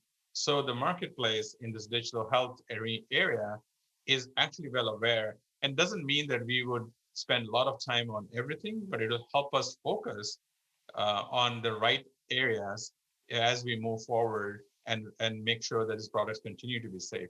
It creates this level of transparency is what we are hoping for. Here's where we are. We've been working on this for a while. We moved from idea to concept to research, and now we're building ways to sort of build the program.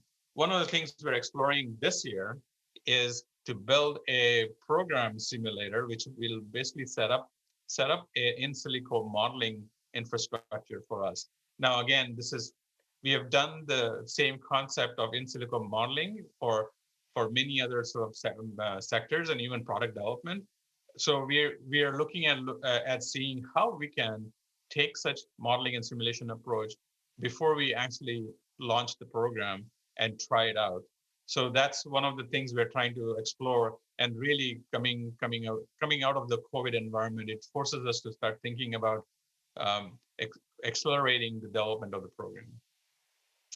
Lastly, I want to touch upon our FDA's proposed approach on AI/ML, which is a use case of our pre-cert program. We wanted to make sure that things that are evolving fast are continue to be safe and effective and true to the indications the FDA has approved, and at least not transparent to the user that there's approved. And we propose this model. I won't go through the entire slide, but we can talk about this in our chat. We recently published an action plan based on that framework we proposed, and we got plenty of comments.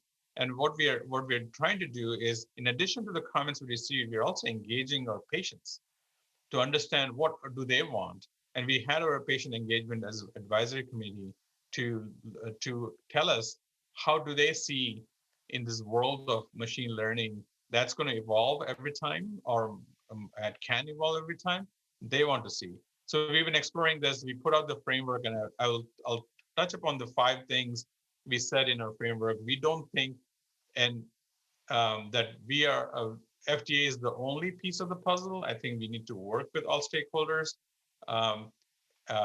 as we heard before, and we want to make sure that we also do our part, which is why we are going to put a framework of what is considered to be a pre-specifications or change control in a pre-market submission that can foster these changes that can happen in real life for this AI/ML products. We also want to make sure that we set the right standard for good machine learning practices. We want to make sure that we are fostering a patient-centered approach. We will be having a workshop sometime this year to talk about what does transparency look like.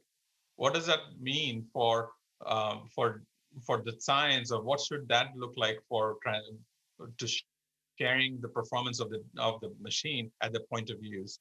And the last, we want to start exploring what kind of pilots we can explore to understand the real world performance of these products and what level FDA needs to experiment with or FDA needs to be knowledgeable of. We are participating in 2 collaborative communities, one very specific to an ophthalmic area and one very broader that is looking at the entire space of AI/ML and bringing knowledge from other spaces to sort of inform us as we start moving forward.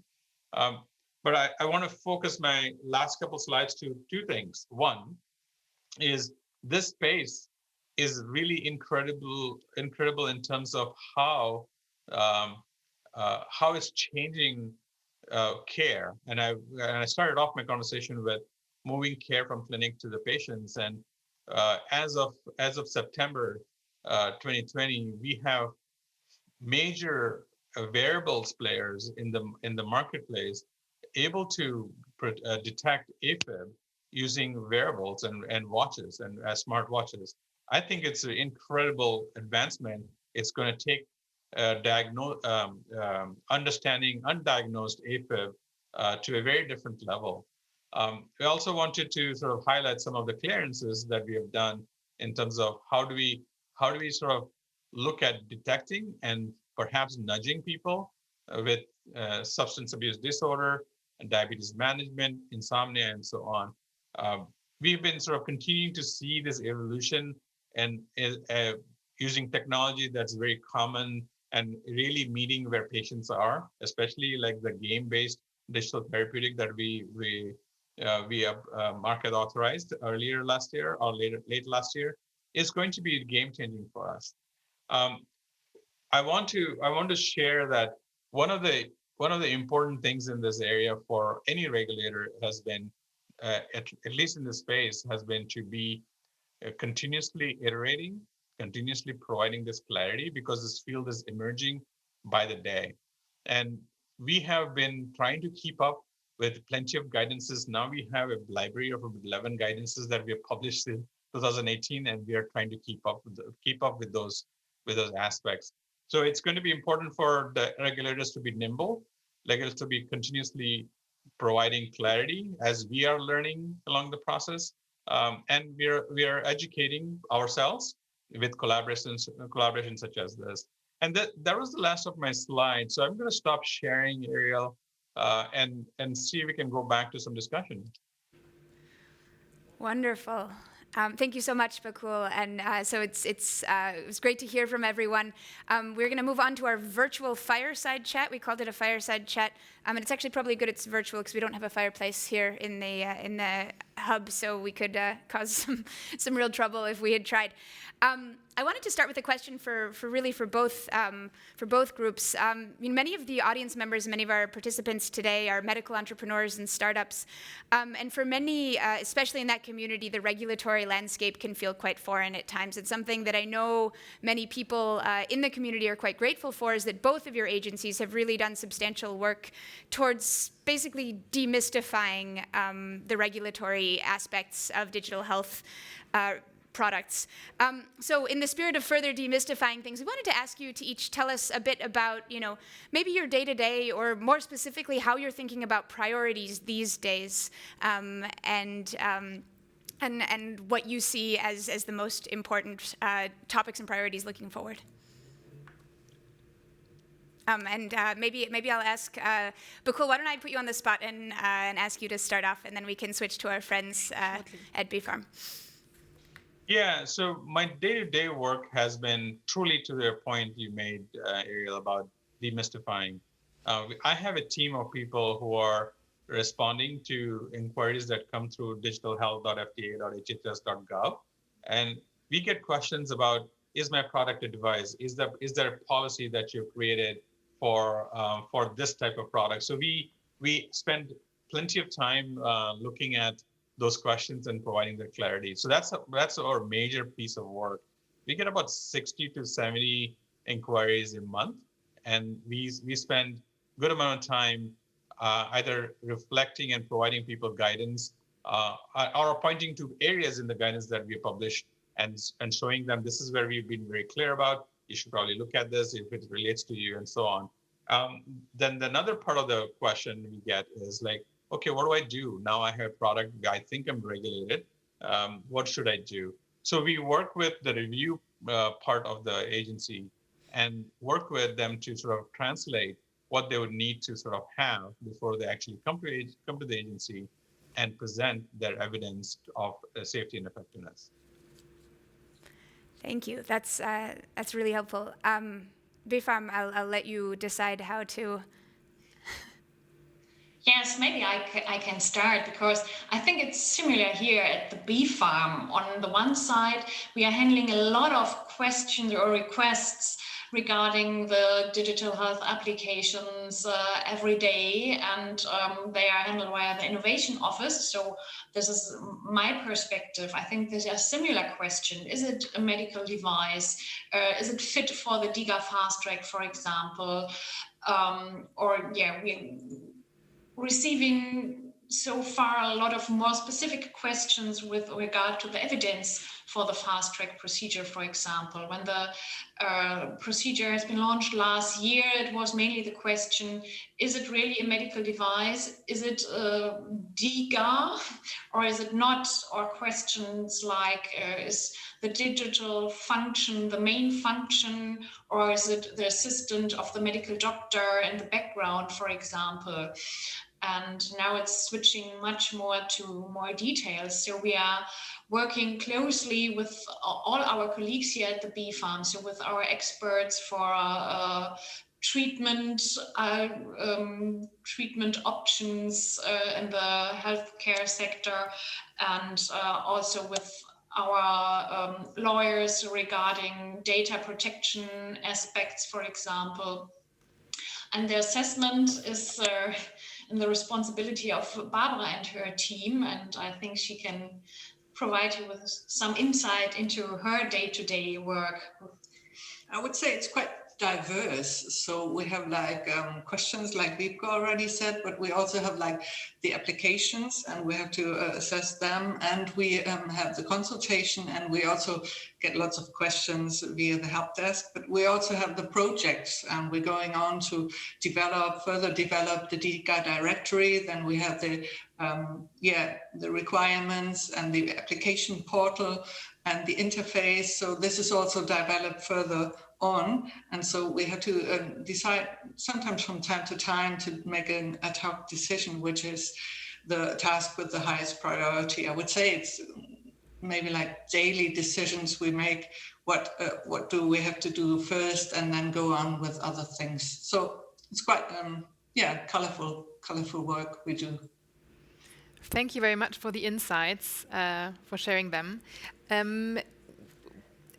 Bakul also mentioned the question about real-world data and how this is increasingly playing a role in your work.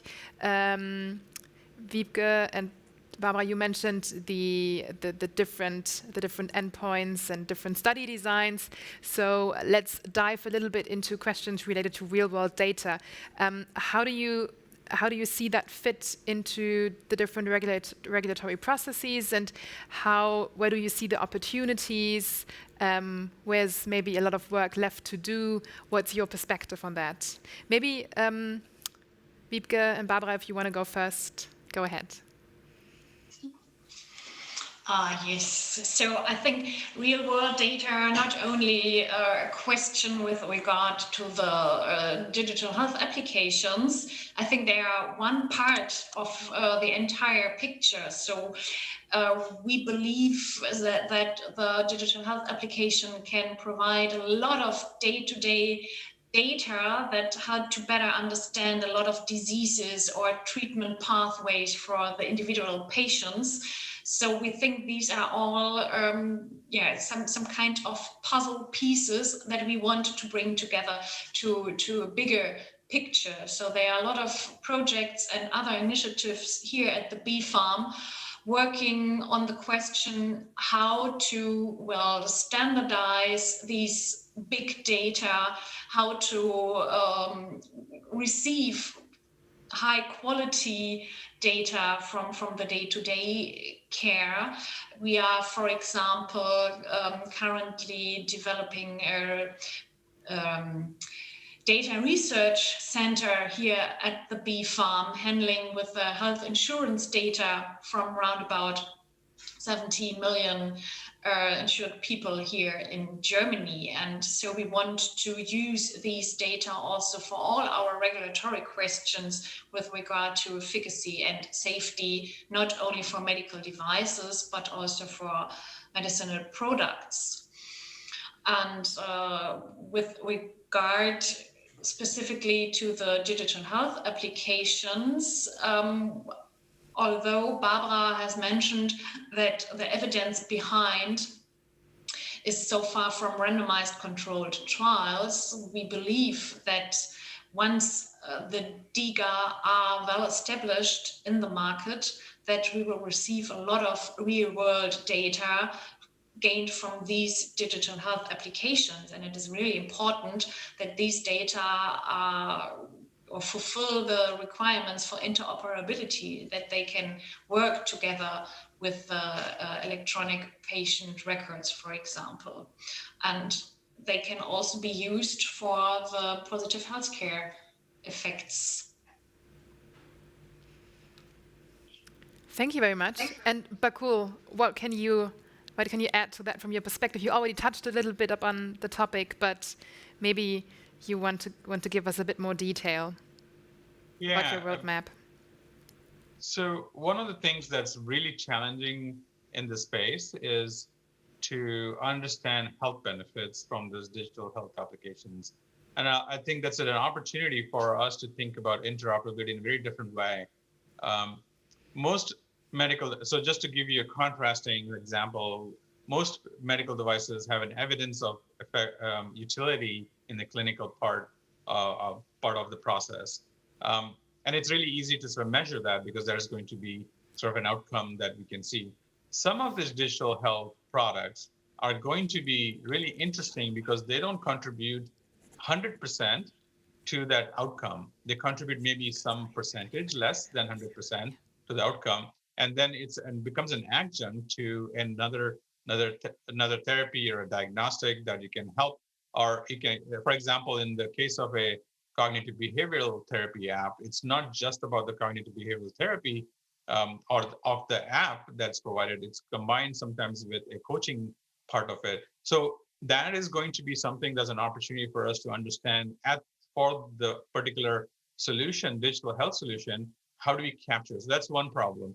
The second, or an opportunity for us to think about. The second thing that I think about a lot is today's medical device regulations focus a lot upon adverse events, which I think it's the risk part of the equation. And I think there's an opportunity here for, in the real world setting, to understand the benefits parts of the equation. Now, the benefits part of the equation might be really challenging because we don't have the infrastructure or the mechanisms to collect and capture and understand very, very scientifically. So we can have this balancing between the ratio of benefits of risk needs to be understood. Now, that's going to be an important learning that we'll have to have as we move forward. But the other part, I think, about understanding performance, we all know every digital health or maker or manufacturer or any product maker understand the performance of their product when they go out. Do they monitor the performance after the product is used or placed in the marketplace? Is going to be something really interesting and opportunity for all digital health products, because they can do that. It's connected already. It could be instrumented with measures inside the product itself that can allow the manufacturer to know what that looks like from a performance perspective on an ongoing basis. So we have some really great opportunities, but also we have some challenges along the way because we haven't quite figured out exactly how we should think about and collect that information. Thank you. This is a lot to think about, for me at least. So we have time for one more question, and the one that I've been dying to ask is about the importance of dynamic software evaluation. This is a topic we hear about regularly on both sides of the Atlantic, thinking about the dynamic evaluation of digital products. And software, of course, is notorious for its dynamic development, and there are real opportunities for products to improve over time. So this is true of products both with and without the sort of AI and ML aspects that, Bakul, you mentioned in your talk. And at the same time, the hardware components that interact with software devices, they may be updated, standards may change. And so the question is, how is your team thinking about dynamic software evaluation going forward, and what should the rest of us keep in mind? Bakul, I'll start with you, and then we'll flip just down the road in Germany, and then we'll have to wrap up. Yeah, no, thank you so much for that. I think that's a really important question that you raised.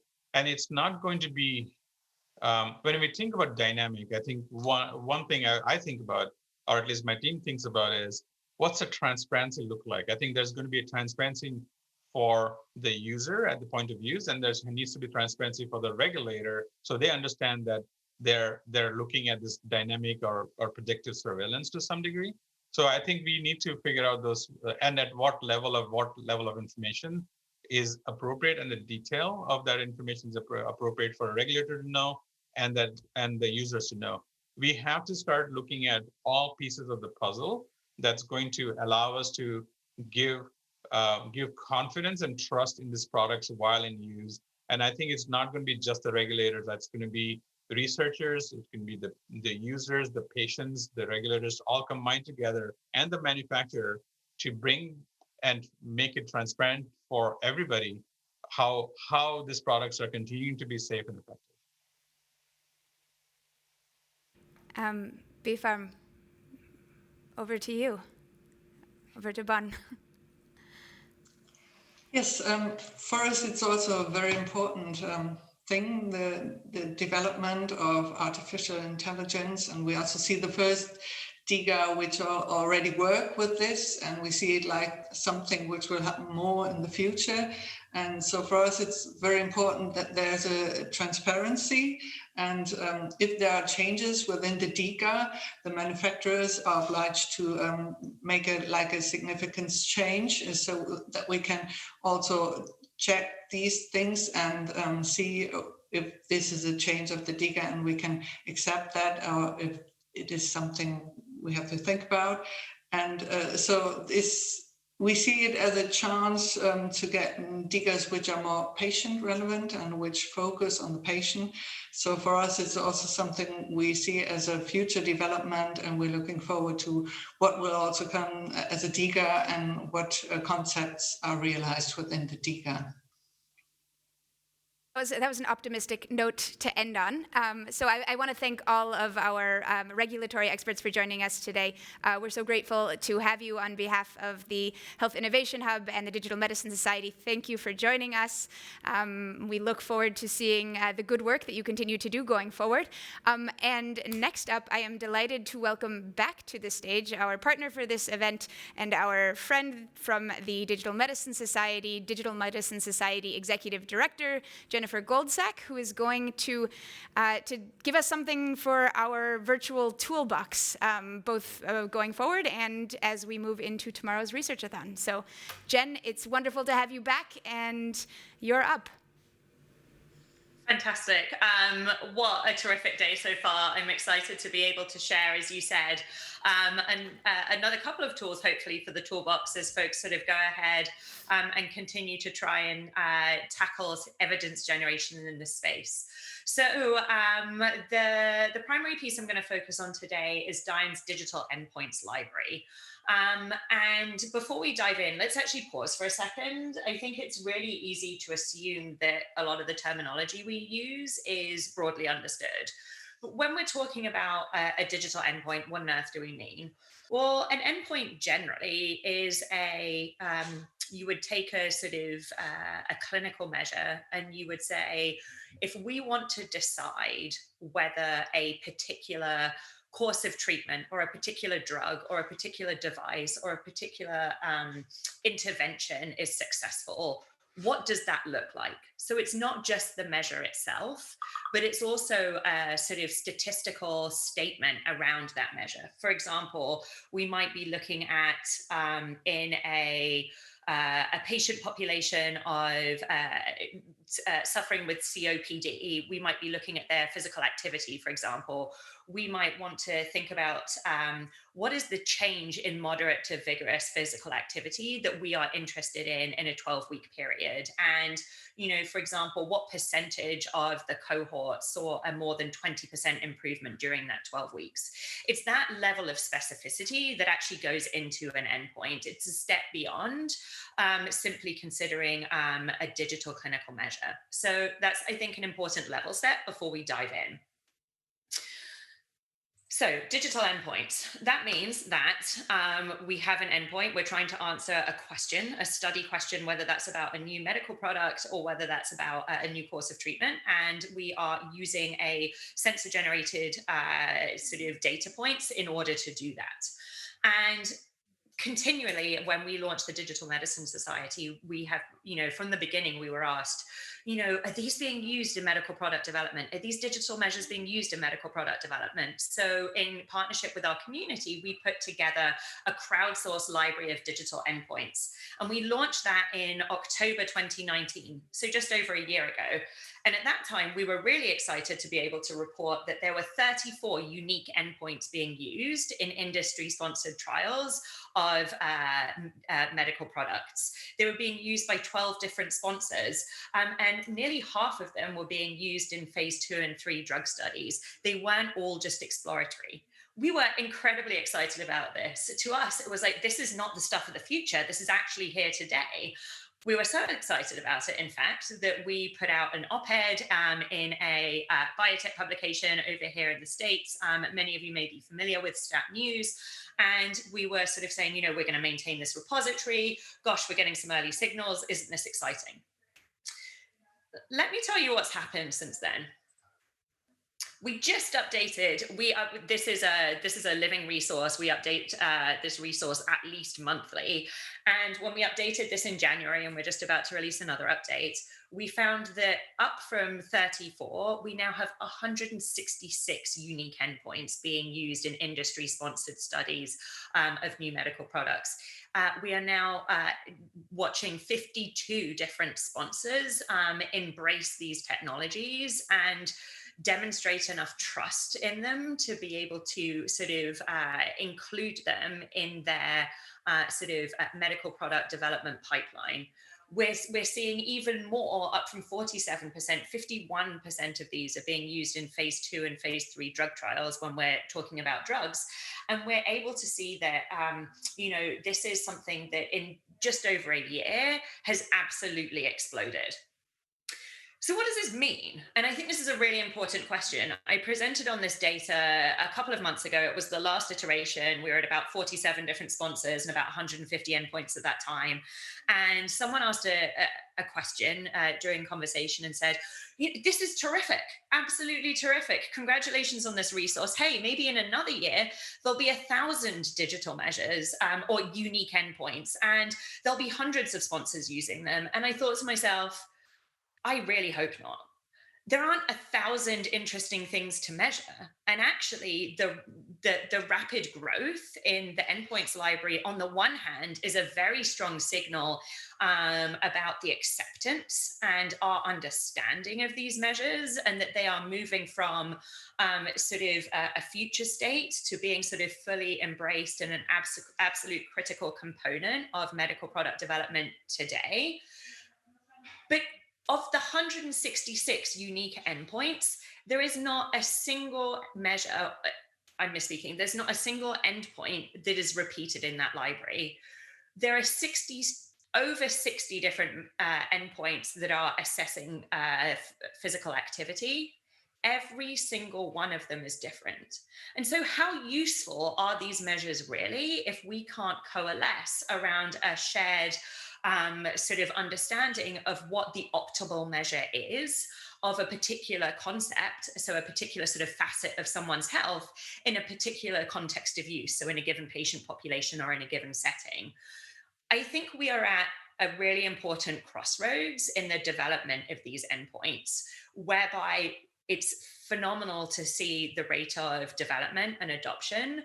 We have to be wary that we don't tackle this at the individual sort of organizational level. We can't wind up with 70 different measures of physical activity, 20 different measures of heart rate variability. That is useful to exactly no one. It's not useful to our regulatory colleagues who are trying to understand and examine these. It's not useful to anyone who's actually trying to develop their medical product, because they are going to be responsible for building the entire corpus of evidence to support the use of the measure independently. And it's certainly not going to be good for sort of clinicians trying to understand the implications of a label coming through. And it's not going to be good for patients, because it's going to take too long to build that body of knowledge that supports the use of a whole suite of different measures. It's going to take too long for these digital measures to realize their promise in medical product development. So what do we recommend you do? I think the most helpful thing that I can recommend to this group, and Ariel did rightly tee this up as hopefully a resource for everyone, we don't just display the dashboard of endpoints in our library. We actually structure it so it's a highly accessible and hopefully a very useful tool. You can go in and search the entire library.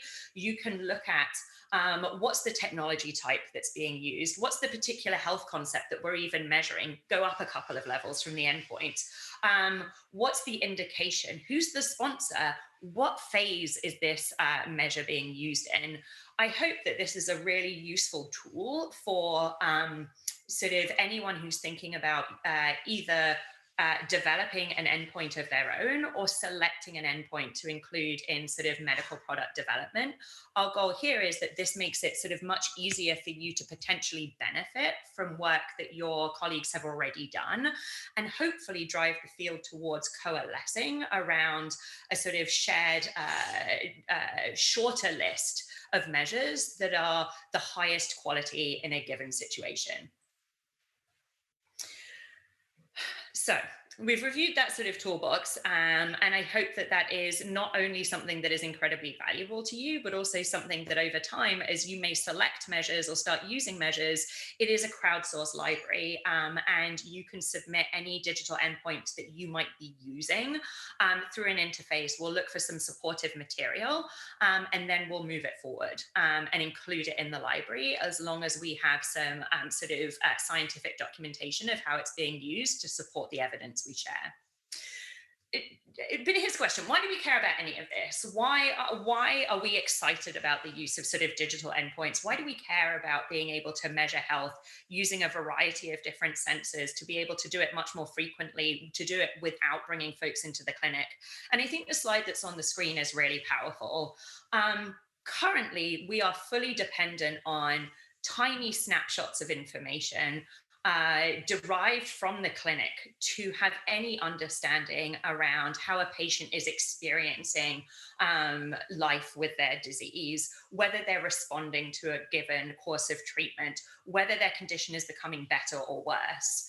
The promise of these digital sensors is to provide a much more holistic look at that patient's experience of their disease with and without therapy, whether that's to develop new therapies, whether that's to better manage a population, either by the clinician or even the patient themselves, having more autonomy and understanding of their condition to be able to do better personal management.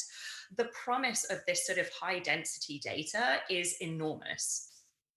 It's also really risky if we think we're not measuring the right thing. If all of this information underneath that we start bombarding researchers with, that we start bombarding regulators and payers with, asking them to make decisions with it, that we start bombarding clinicians with in the care of their patients, that we start bombarding patients with and asking them to use this information to better manage their own health status, if that's not valuable information, all we're doing is adding inefficiency and contributing to noise. So the selection of high value measures is absolutely critically important. It's not just about more measures, it's about the right measures that give us more information that's actually useful. Again, so now we know that there's a lot of data, but why do we care? From the human perspective, why is this important? And I wanted to share a few patient stories before we wrap up, because this is ultimately why we're all here. Again, going back to the introductory remarks at the beginning of the day, more technology isn't better, more improved lives is better. More streamlined systems that makes healthcare more accessible and put it set at a price point that everyone can afford, that's the win here. So what are the patient stories that support the use of these digital clinical measures? Let's take, for example, boys and young men with Duchenne's muscular dystrophy. For folks who might not know the natural history of muscular dystrophy, typically it's boys and young men who are affected. They're typically diagnosed around 6 or 7 years of age. Sadly, due to the condition, they are confined to a wheelchair starting at around 12 or 13 years of age. And the life expectancy for boys and young men with muscular dystrophy is only about 23, 24 years. It's an absolutely devastating condition, and there's very little by way of disease-modifying treatments, and there's absolutely nothing by way of a cure. And the gold standard measure that we use in developing new medical products to support these boys and young men is the 6-minute walk test.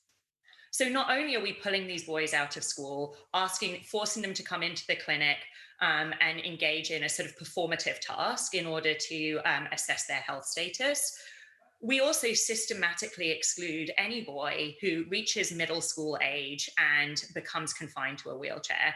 We're not even thinking about them as we're developing new medical products because we can't measure how they're getting on. We're not thinking about whether they can text their friends. We're not thinking about whether they can play video games or do their homework or feed themselves or take themselves to the toilet or maintain their dignity, because the gold standard measure doesn't account for any of that.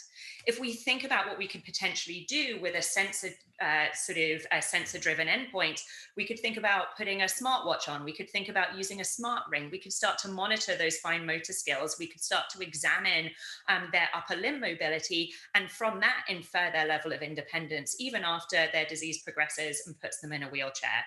That's the promise of these measures. It's not just about the technology.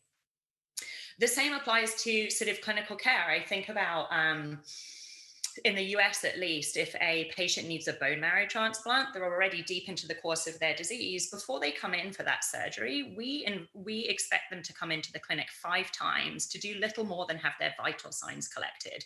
That means their care partner is having to take time off work to bring them into the clinic, simply to do vital signs that we can and should simply do at home to improve their quality of life, to reduce the risk of infection, and to reduce the burden for patient and care partner.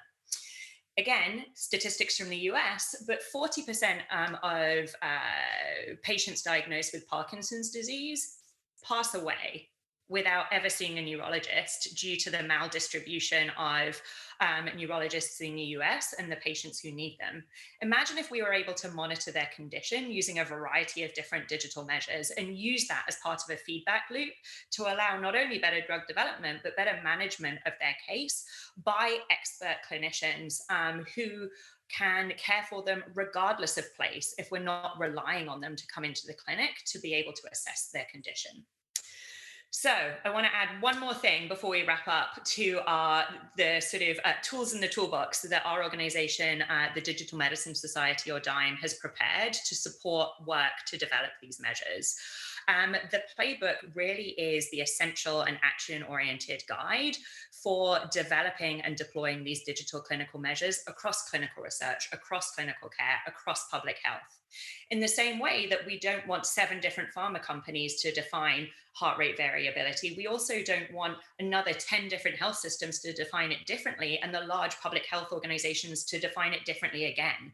Our regulatory colleagues were just talking about the importance of data being able to speak to each other, interoperability, so on and so forth. We need to have a shared approach to the selection, the development, the deployment of these measures in order to have a shared library of the highest value measures. And that's what we look to create in the playbook. It's applicable to building measures from scratch. It's also applicable to thinking about teasing out digital endpoints from real world data. And I wanted to put that slide up to that effect. And finally, we need to think about where digital measures sit in the broader landscape of sort of digital innovation in healthcare to improve lives. Even if we have the most innovative sort of digital products that are actually intervening in health, if we're still relying on people to come into the clinic to do any sort of health management or health monitoring, even when they have a digital sort of intervention, we're not actually changing the system. We're not reimagining what it means to deliver care and improve disease and retard the onset of symptoms and sort of hopefully make healthcare more invisible by keeping people healthier in the first place. We need to think about it at the sort of ecosystem level. And that's what we're spending a lot of time doing at DIME. And that's also absolutely key and core to our partnership with our colleagues at HIH. So with that, I'll wrap up. This was a privilege to come and talk with you all. Hopefully some of these resources will be useful as you dive into the Research-a-thon tomorrow, but also in your work more broadly. And Ariel, Julia, thank you for giving me the opportunity to share. Jen, thank you so much. That was really terrific, and I thought that was wonderful. What we are going to do on the HIH side right now, we'll be posting a link to Slido to the playbook. I just want to underscore what a terrific resource that is, and how strongly we endorse Jen's suggestion to go have a look and read more there. So that will be posted any moment now. So thank you very much, Jen. And we're going to move on to the last, but not least portion of our day together. To wrap up a wonderful set of conversations, I'm thrilled to introduce our panel of practitioner experts. The title of the panel is Taking It to Practice. And this is really a remarkably accomplished group of practitioners who are leaders in the world of evidence generation. What I've actually asked our panelists to do, I think it usually works better, is to have them introduce themselves and their work. So you'll hear from each of them for about 3 to 5 minutes about where they work, what they do, and what they're up to these days. But by way of a very brief summary, our panelists will be Dr. Yayan Clay, who's the Director for Strategic Research at Evidation Health, Ashley Jaska, who's a Senior Scientist at Aetion, and David Daniel Ebert, who is the co-founder, co-managing director, and Chief Scientific Officer at Hello Better, which is a digital therapeutics company working on mental health disorders. So, Yayan, if you don't mind, I'm going to put you on the spot and ask you to kick us off, and then we will go in the order I just presented, and then I've got some questions for the panelists. And for folks who are listening in, if you have questions for the panel, please put them into Slido, and we'll take those from you at the end. So, Yayan, off to you. Super, thank you so much. You hear me okay? Excellent. So, hi everybody, I'm Yayan Clay. I'm based in Munich, where I'm director, as I said, for strategic research at Evolution Health. Before that, I was at Novartis for nearly 10 years, where I helped design and set up their digital research strategy, mainly focusing on digital measures. I edit at Cargo Digital Biomarkers, part of the FDA Digital Health Network of Excellence. And I'm recently just joined the advisory board for DiGA Fast, which is an IMI initiative focusing on new digital measures of fatigue.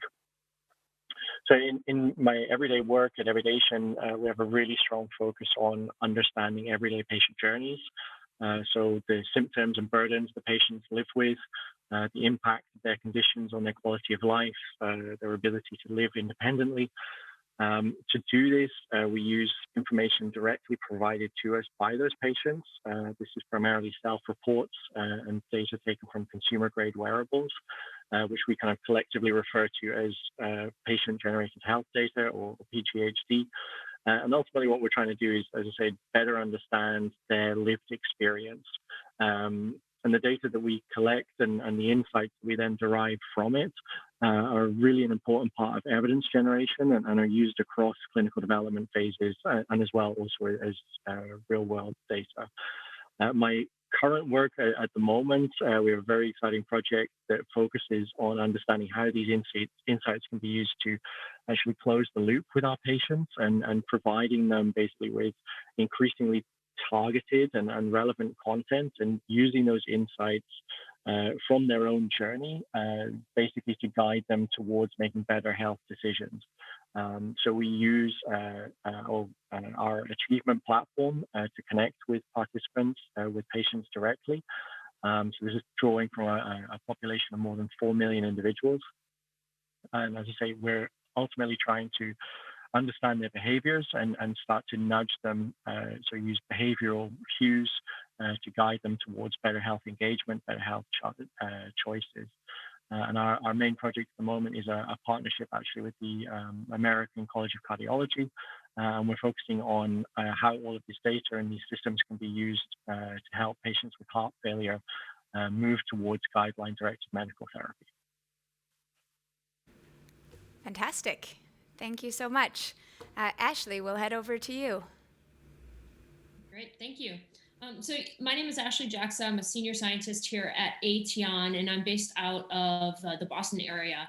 And Aetion is a technology provider. So we have a platform that assists researchers in conducting decision-grade real-world evidence. So our platform ingests any type of real-world data. And then once the data is in the system, then you can create studies, real-world evidence generation to submit to, whether you're using it internally or to submit to decision makers like regulators or HTA bodies. In my role at Aetion is focused on the science and focusing on continuing to improve the standards for use of real-world evidence in decision-making. So currently, there are some standards to define what high-quality RWE looks like, but we're not all the way there yet. We don't have what I would consider comprehensive guidance. And so what we're doing is we're working with decision makers like the FDA, like HTA bodies, ICER here in the US, for example, and we're collaborating on numerous projects that are going to help them decide where and when RWE makes sense in their decision making, and where it, and more importantly, where it doesn't. So we're working on a numerous research projects. One of the bigger ones is RCT duplicate, and that project's goal is to duplicate randomized controlled trials in real-world evidence to demonstrate that real world evidence can be used for causal research questions. And based on that kind of foundational understanding that RWE can answer causal questions, decision makers like the FDA, like HTA bodies, will hopefully have a bit more trust and a bit more faith in future real world evidence that kind of follows these high quality standards. Thank you, Ashley. And then David, over to you, please. Hi, thanks for having me. I'm David. I'm one of the founders of Hello Better. We are a digital therapeutics company focusing on the prevention and treatment of mental health disorders. But I'm also a professor for psychology. I take over a professorship at the TU Munich next month for psychology and digital mental health care. And that's what my core focus of the work also is digital mental health.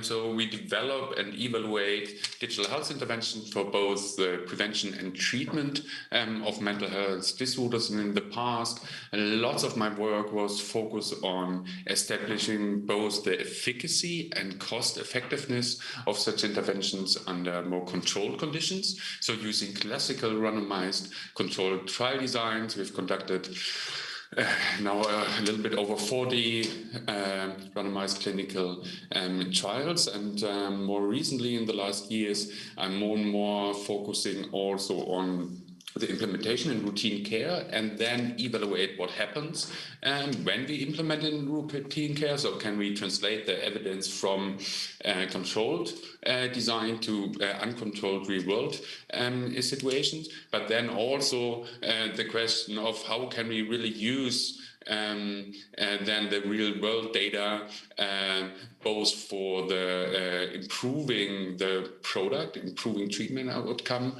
and also how we can use such designs in general to generate evidence. We have, for example, implemented in a large European project internet-based cognitive behavioral therapy for depression in 11 different countries, and then tried to establish the effectiveness under these uncontrolled condition, just in classical pre-post designs, and seeing then all like the difficulties what comes with it when you are under these uncontrolled conditions.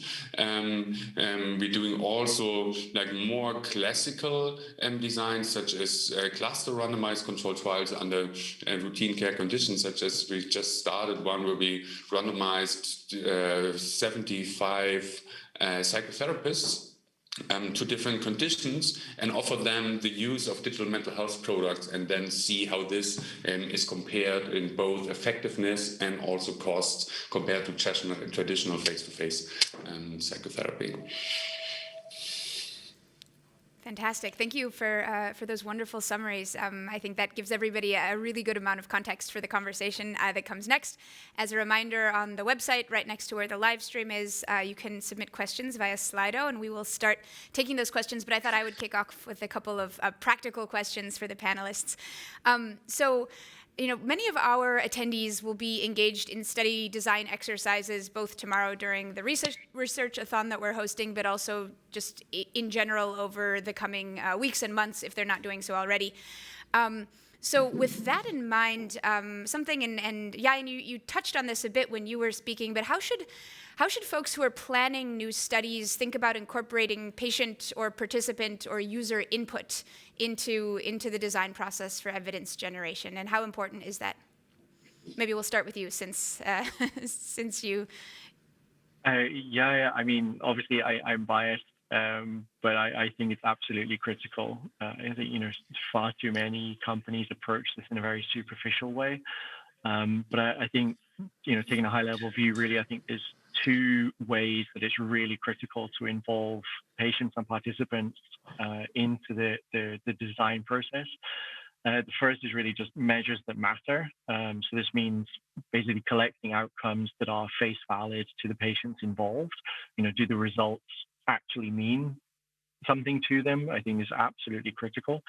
But I think the often overlooked aspect is also operational. So making sure that you're collecting that information in a way that minimizes burden and make sure that all patients can actually take part.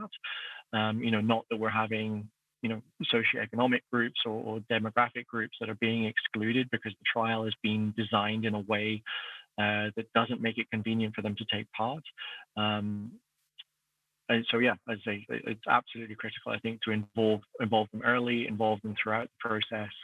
At the end of the day, we are dependent on their participation. And so, they should take top priority. Thank you. I suspect there won't be massive disagreement, but Ashley or David, do you have anything to to add? In terms of the endpoints, we mentioned face validity, but I would also really highlight that you're making sure that you're measuring something that you think you're measuring, and so that can get a little bit confusing, especially when you're using real world data, to make sure that what you're intending to measure is actually captured in the data, and it is measured by the algorithm or by the questions that you're asking the participants. So in addition to kind of face validity, I would want to make sure that what you're measuring what you think you're measuring. And I think patients can have a lot of input into shaping those questions, shaping kind of how that data is collected to make sure that it's getting to the core of what matters to them. Absolutely. Yeah, no, and it's something that I know that folks in our community talk about a lot, but it's so vital. And there's really, like, underlying this, there's almost this epistemological question, which is like, are we measuring what we think we're measuring? And clearly that's the foundation for everything we do from that point on. David, can I ask you to chime in? Sorry, could you repeat the question? Oh, we were just talking about the value of patient input. Okay, sorry. Yeah, so I think that's a thing, at least in the mental health field, which has been too much disregarded in the past. Like, everybody focused on the standardized assessment of especially disorder-specific outcome measures, but never asked the patients what's important for them. And you see, when you're at least in the mental health field, it's not only quality of life. There's a lot of other stuff which is important for patients. And when we try to evaluate certain interventions and bring them in the healthcare system, this is something which is usually not being looked at least in most of the fields. And only recently, also ourselves, we start more asking the patients about with certain conditions, what are actually the goals they want to achieve, what is important for them. And then I can only second that. Then the question is, okay, we know, so the areas which is important for them, how do we quantify it actually? And that's the next step in the traditional, more expert-oriented field. There has been ages of research how to assess certain constructs in a reliable and valid way. We now come up with new targets which are important for patients. So we need also to come up with reliable and valid ways to measure that in order to draw conclusions. Excellent, thank you. I'm seeing some nodding from the panel, which is always a good sign. And I put you on the spot last. Ashley, maybe I'll put you on the spot next. Something I think, especially having heard from Jen Goldsack about really the heterogeneity of digital endpoints that we see out there. How do you think about what evidence bar is necessary or even appropriate for different digital technologies? And you've seen a lot in your work. Should they all be held to the highest standard? Are there differences based on the goal of the technology itself? How do you think about this? Yeah, I think there is, well, it kind of depends on what the end goal is, right? So regulatory approval may have a different end goal than, say, reimbursement or, other types of endpoints or end goals, really. I think the evidence bar considering the evidence bar can really help you direct your efforts to a type of study or a type of methodology that makes the most sense. Not every study is going to need a multi-site randomized controlled trial. There are going to be other more smaller questions that could be accomplished by a randomized controlled trial, but may be more well accomplished with other types of study designs. So understanding that end goal, understanding the hurdles of that end goal. So if it's regulatory approval, you're having to prove safety and efficacy. If it's reimbursement approval, you're needing to prove maybe cost effectiveness and a little bit more safety as well. But understanding the end goal and setting the appropriate level of evidence needed will really kind of help direct you help guide you in deciding what type of scientific rigor do I need in order to answer this question, and can I answer that question with the data and the study design that I have. So that's kind of how I think about these different types of evidence bars. I don't think we should be in a situation where we always have to think about randomized controlled trials. I think there are other ways to supplement evidence beyond RCTs that we need to consider when we're considering maybe potentially lower evidence bars. Wonderful, thank you. David, maybe I'll go over to you next. Yeah, very interesting and important question. I think we could probably discuss the whole time of the panel, use that only to discuss this question. I personally think that it of course depends on the goal. When it's about regulatory approval, when it's about reimbursement, and as a consequence, the wide dissemination in the healthcare system of a new intervention, I personally think we need really high evidence bars.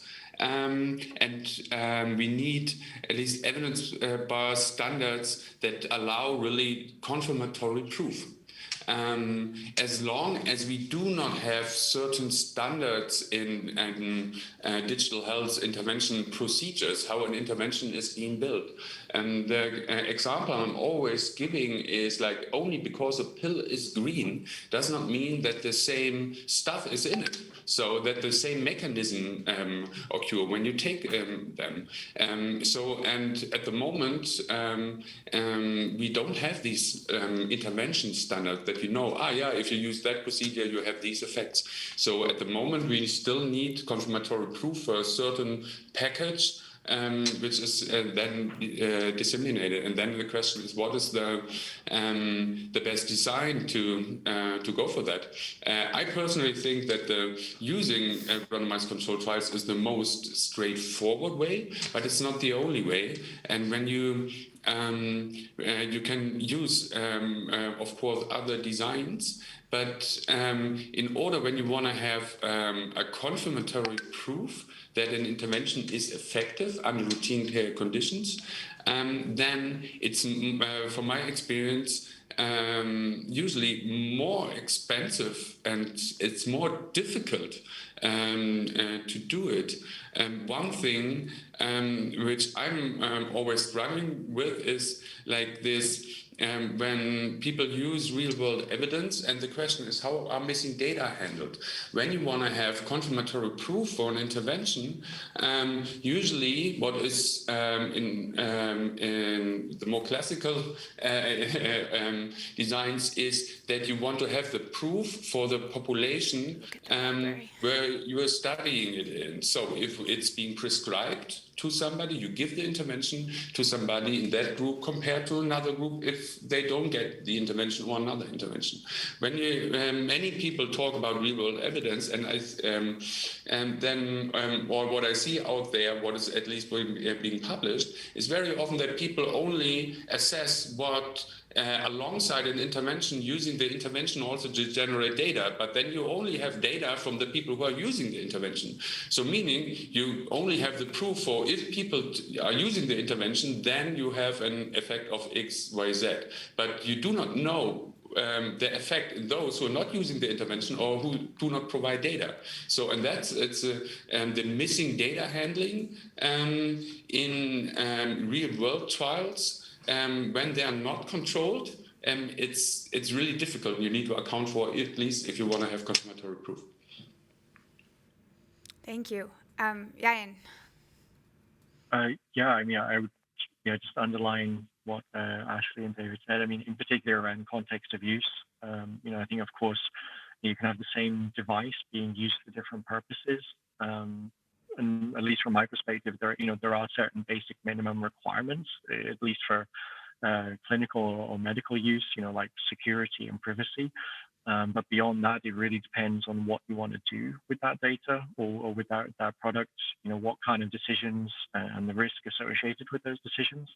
And I think also, as David said, it also extends to the population that you are working with. Again, something may be or may have passed the bar in one population, but it doesn't automatically mean that it will have validity in another population. But I also want to pick up something that they were saying at the end, which I think is really interesting. I think especially now as we are, increasingly seeing, obviously digital therapeutics entering the market, sort of value-based agreements are becoming increasingly accepted in terms of reimbursement. The focus is moving away from the sort of classic, cohort-based validity arguments and more towards, much more personalized evidence collection around efficaciousness. And I think, to try and work out that something is really working for a particular individual obviously means, I think that, we have to start moving away from those sort of classic trial models.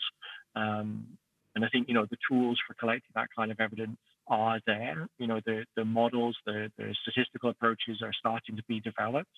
And I think it's a really exciting time, because as I say, we are moving towards a much more patient-centric state where evidence is really being thought about on an individual level, which is, at the end of the day, what we're all here for. Excellent. Thank you so much. So what I thought we could do is wrap up with a bit of a round robin and a pair of questions specifically about real-world data and real-world evidence. What I'm going to try to do is tie in a couple of the comments that came in through Slido as well. What I thought we could do is just do one and one, talk about both opportunities and challenges. And so what I'm going to ask each of you to do is first sort of talk a bit about what you see as the greatest opportunities in real-world data, whether that's the timing of when it's collected, how it's used, what do you see as the greatest opportunities going forward, and then that's sort of the optimist glass half full answer, and then we'll talk a bit about challenges. And I think, speaking a bit about what you see as the greatest challenges, and if you could even say a sentence or two about what you see as potential remediations or strategies for getting around those challenges. So maybe let's go in the reverse order of the introductions just to keep things simple. We'll do quick answers. We'll start with opportunities. So David, can I ask you to kick us off with the greatest opportunities? Yeah, for me personally, the greatest opportunities of using large-scale real-world studies is that you can is for personalized precision treatments. Because you have the amount of data you need to come up with the prediction models. And then you can generate the algorithms and then subsequently try to find confirmatory proof for these algorithms, for example, for the prediction of treatment response and the allocation of certain types of treatment to certain individuals, then in confirmatory studies later. And that is like in many areas we have failed so far really to allocate people to the best possible treatment for them. And I think that's, for me personally, one of the greatest opportunities. Terrific. Ashley. Yeah, so to echo that, the large scale, more personalized data, I also think we get better representation. So in randomized controlled trials, maybe there's certain inclusion exclusion criteria that might not be representative of the wider patient population that we're looking for.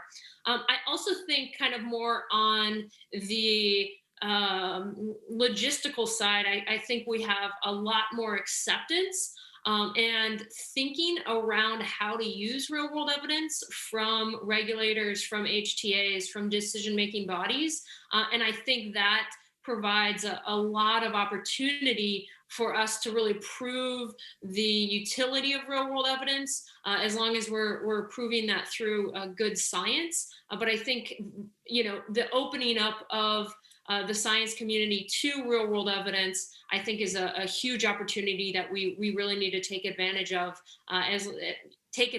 with good science. Fantastic. Yeah, Ian. I think for me, it's sort of moving away a bit from this kind of, linear approach to clinical development and evidence generation. And for me, incorporating real world evidence, real world data into earlier phases of clinical development, I think is a huge opportunity. We're already using digital measures in an exploratory capacity, across clinical development, but they're not necessarily supporting decision-making in those trials, like at that particular time, but they do help us understand the everyday lived experience of patients. And so what I feel is a huge opportunity is that, we start building the evidence that will be required post-registration for supporting label claims, marketing, tailoring, beyond the pill applications, that we start collecting that evidence, really early in clinical development, so that we're not waiting until post-registration that we start to develop and these real-world evidence data sets. Fantastic. Thank you so much. And maybe we'll conclude. We'll just wrap up in the opposite order, because we went sort of bottom to top, and I will go top to bottom. So Jan, I'll circle back to you. We're going to talk about challenges, and maybe just because I'm an optimist, if you could sort of mention what you see as one or more of the biggest challenges, and then even just say a word or two about what are the potential workarounds or ways to avoid these challenges for folks in our community contemplating study design right now. Sure, yeah, of course. I'm sure Ashley will back me up when I say that, standardization and integration is still a huge problem right now. We have so many providers, so many devices, so many formats. And really, when we come back to what David was talking about around, personalization, this requires that everybody can contribute data. If you need to know if it's working for me, you need to be able to get to my data. And currently on a large scale, that's just very, very, very challenging. But however, I think there are, platforms and approaches starting to emerge. There are companies focusing on this, including Evidation. There's more acceptance and more maturity in terms of how that data is collected and organized. There's more platforms now for sharing that data even publicly.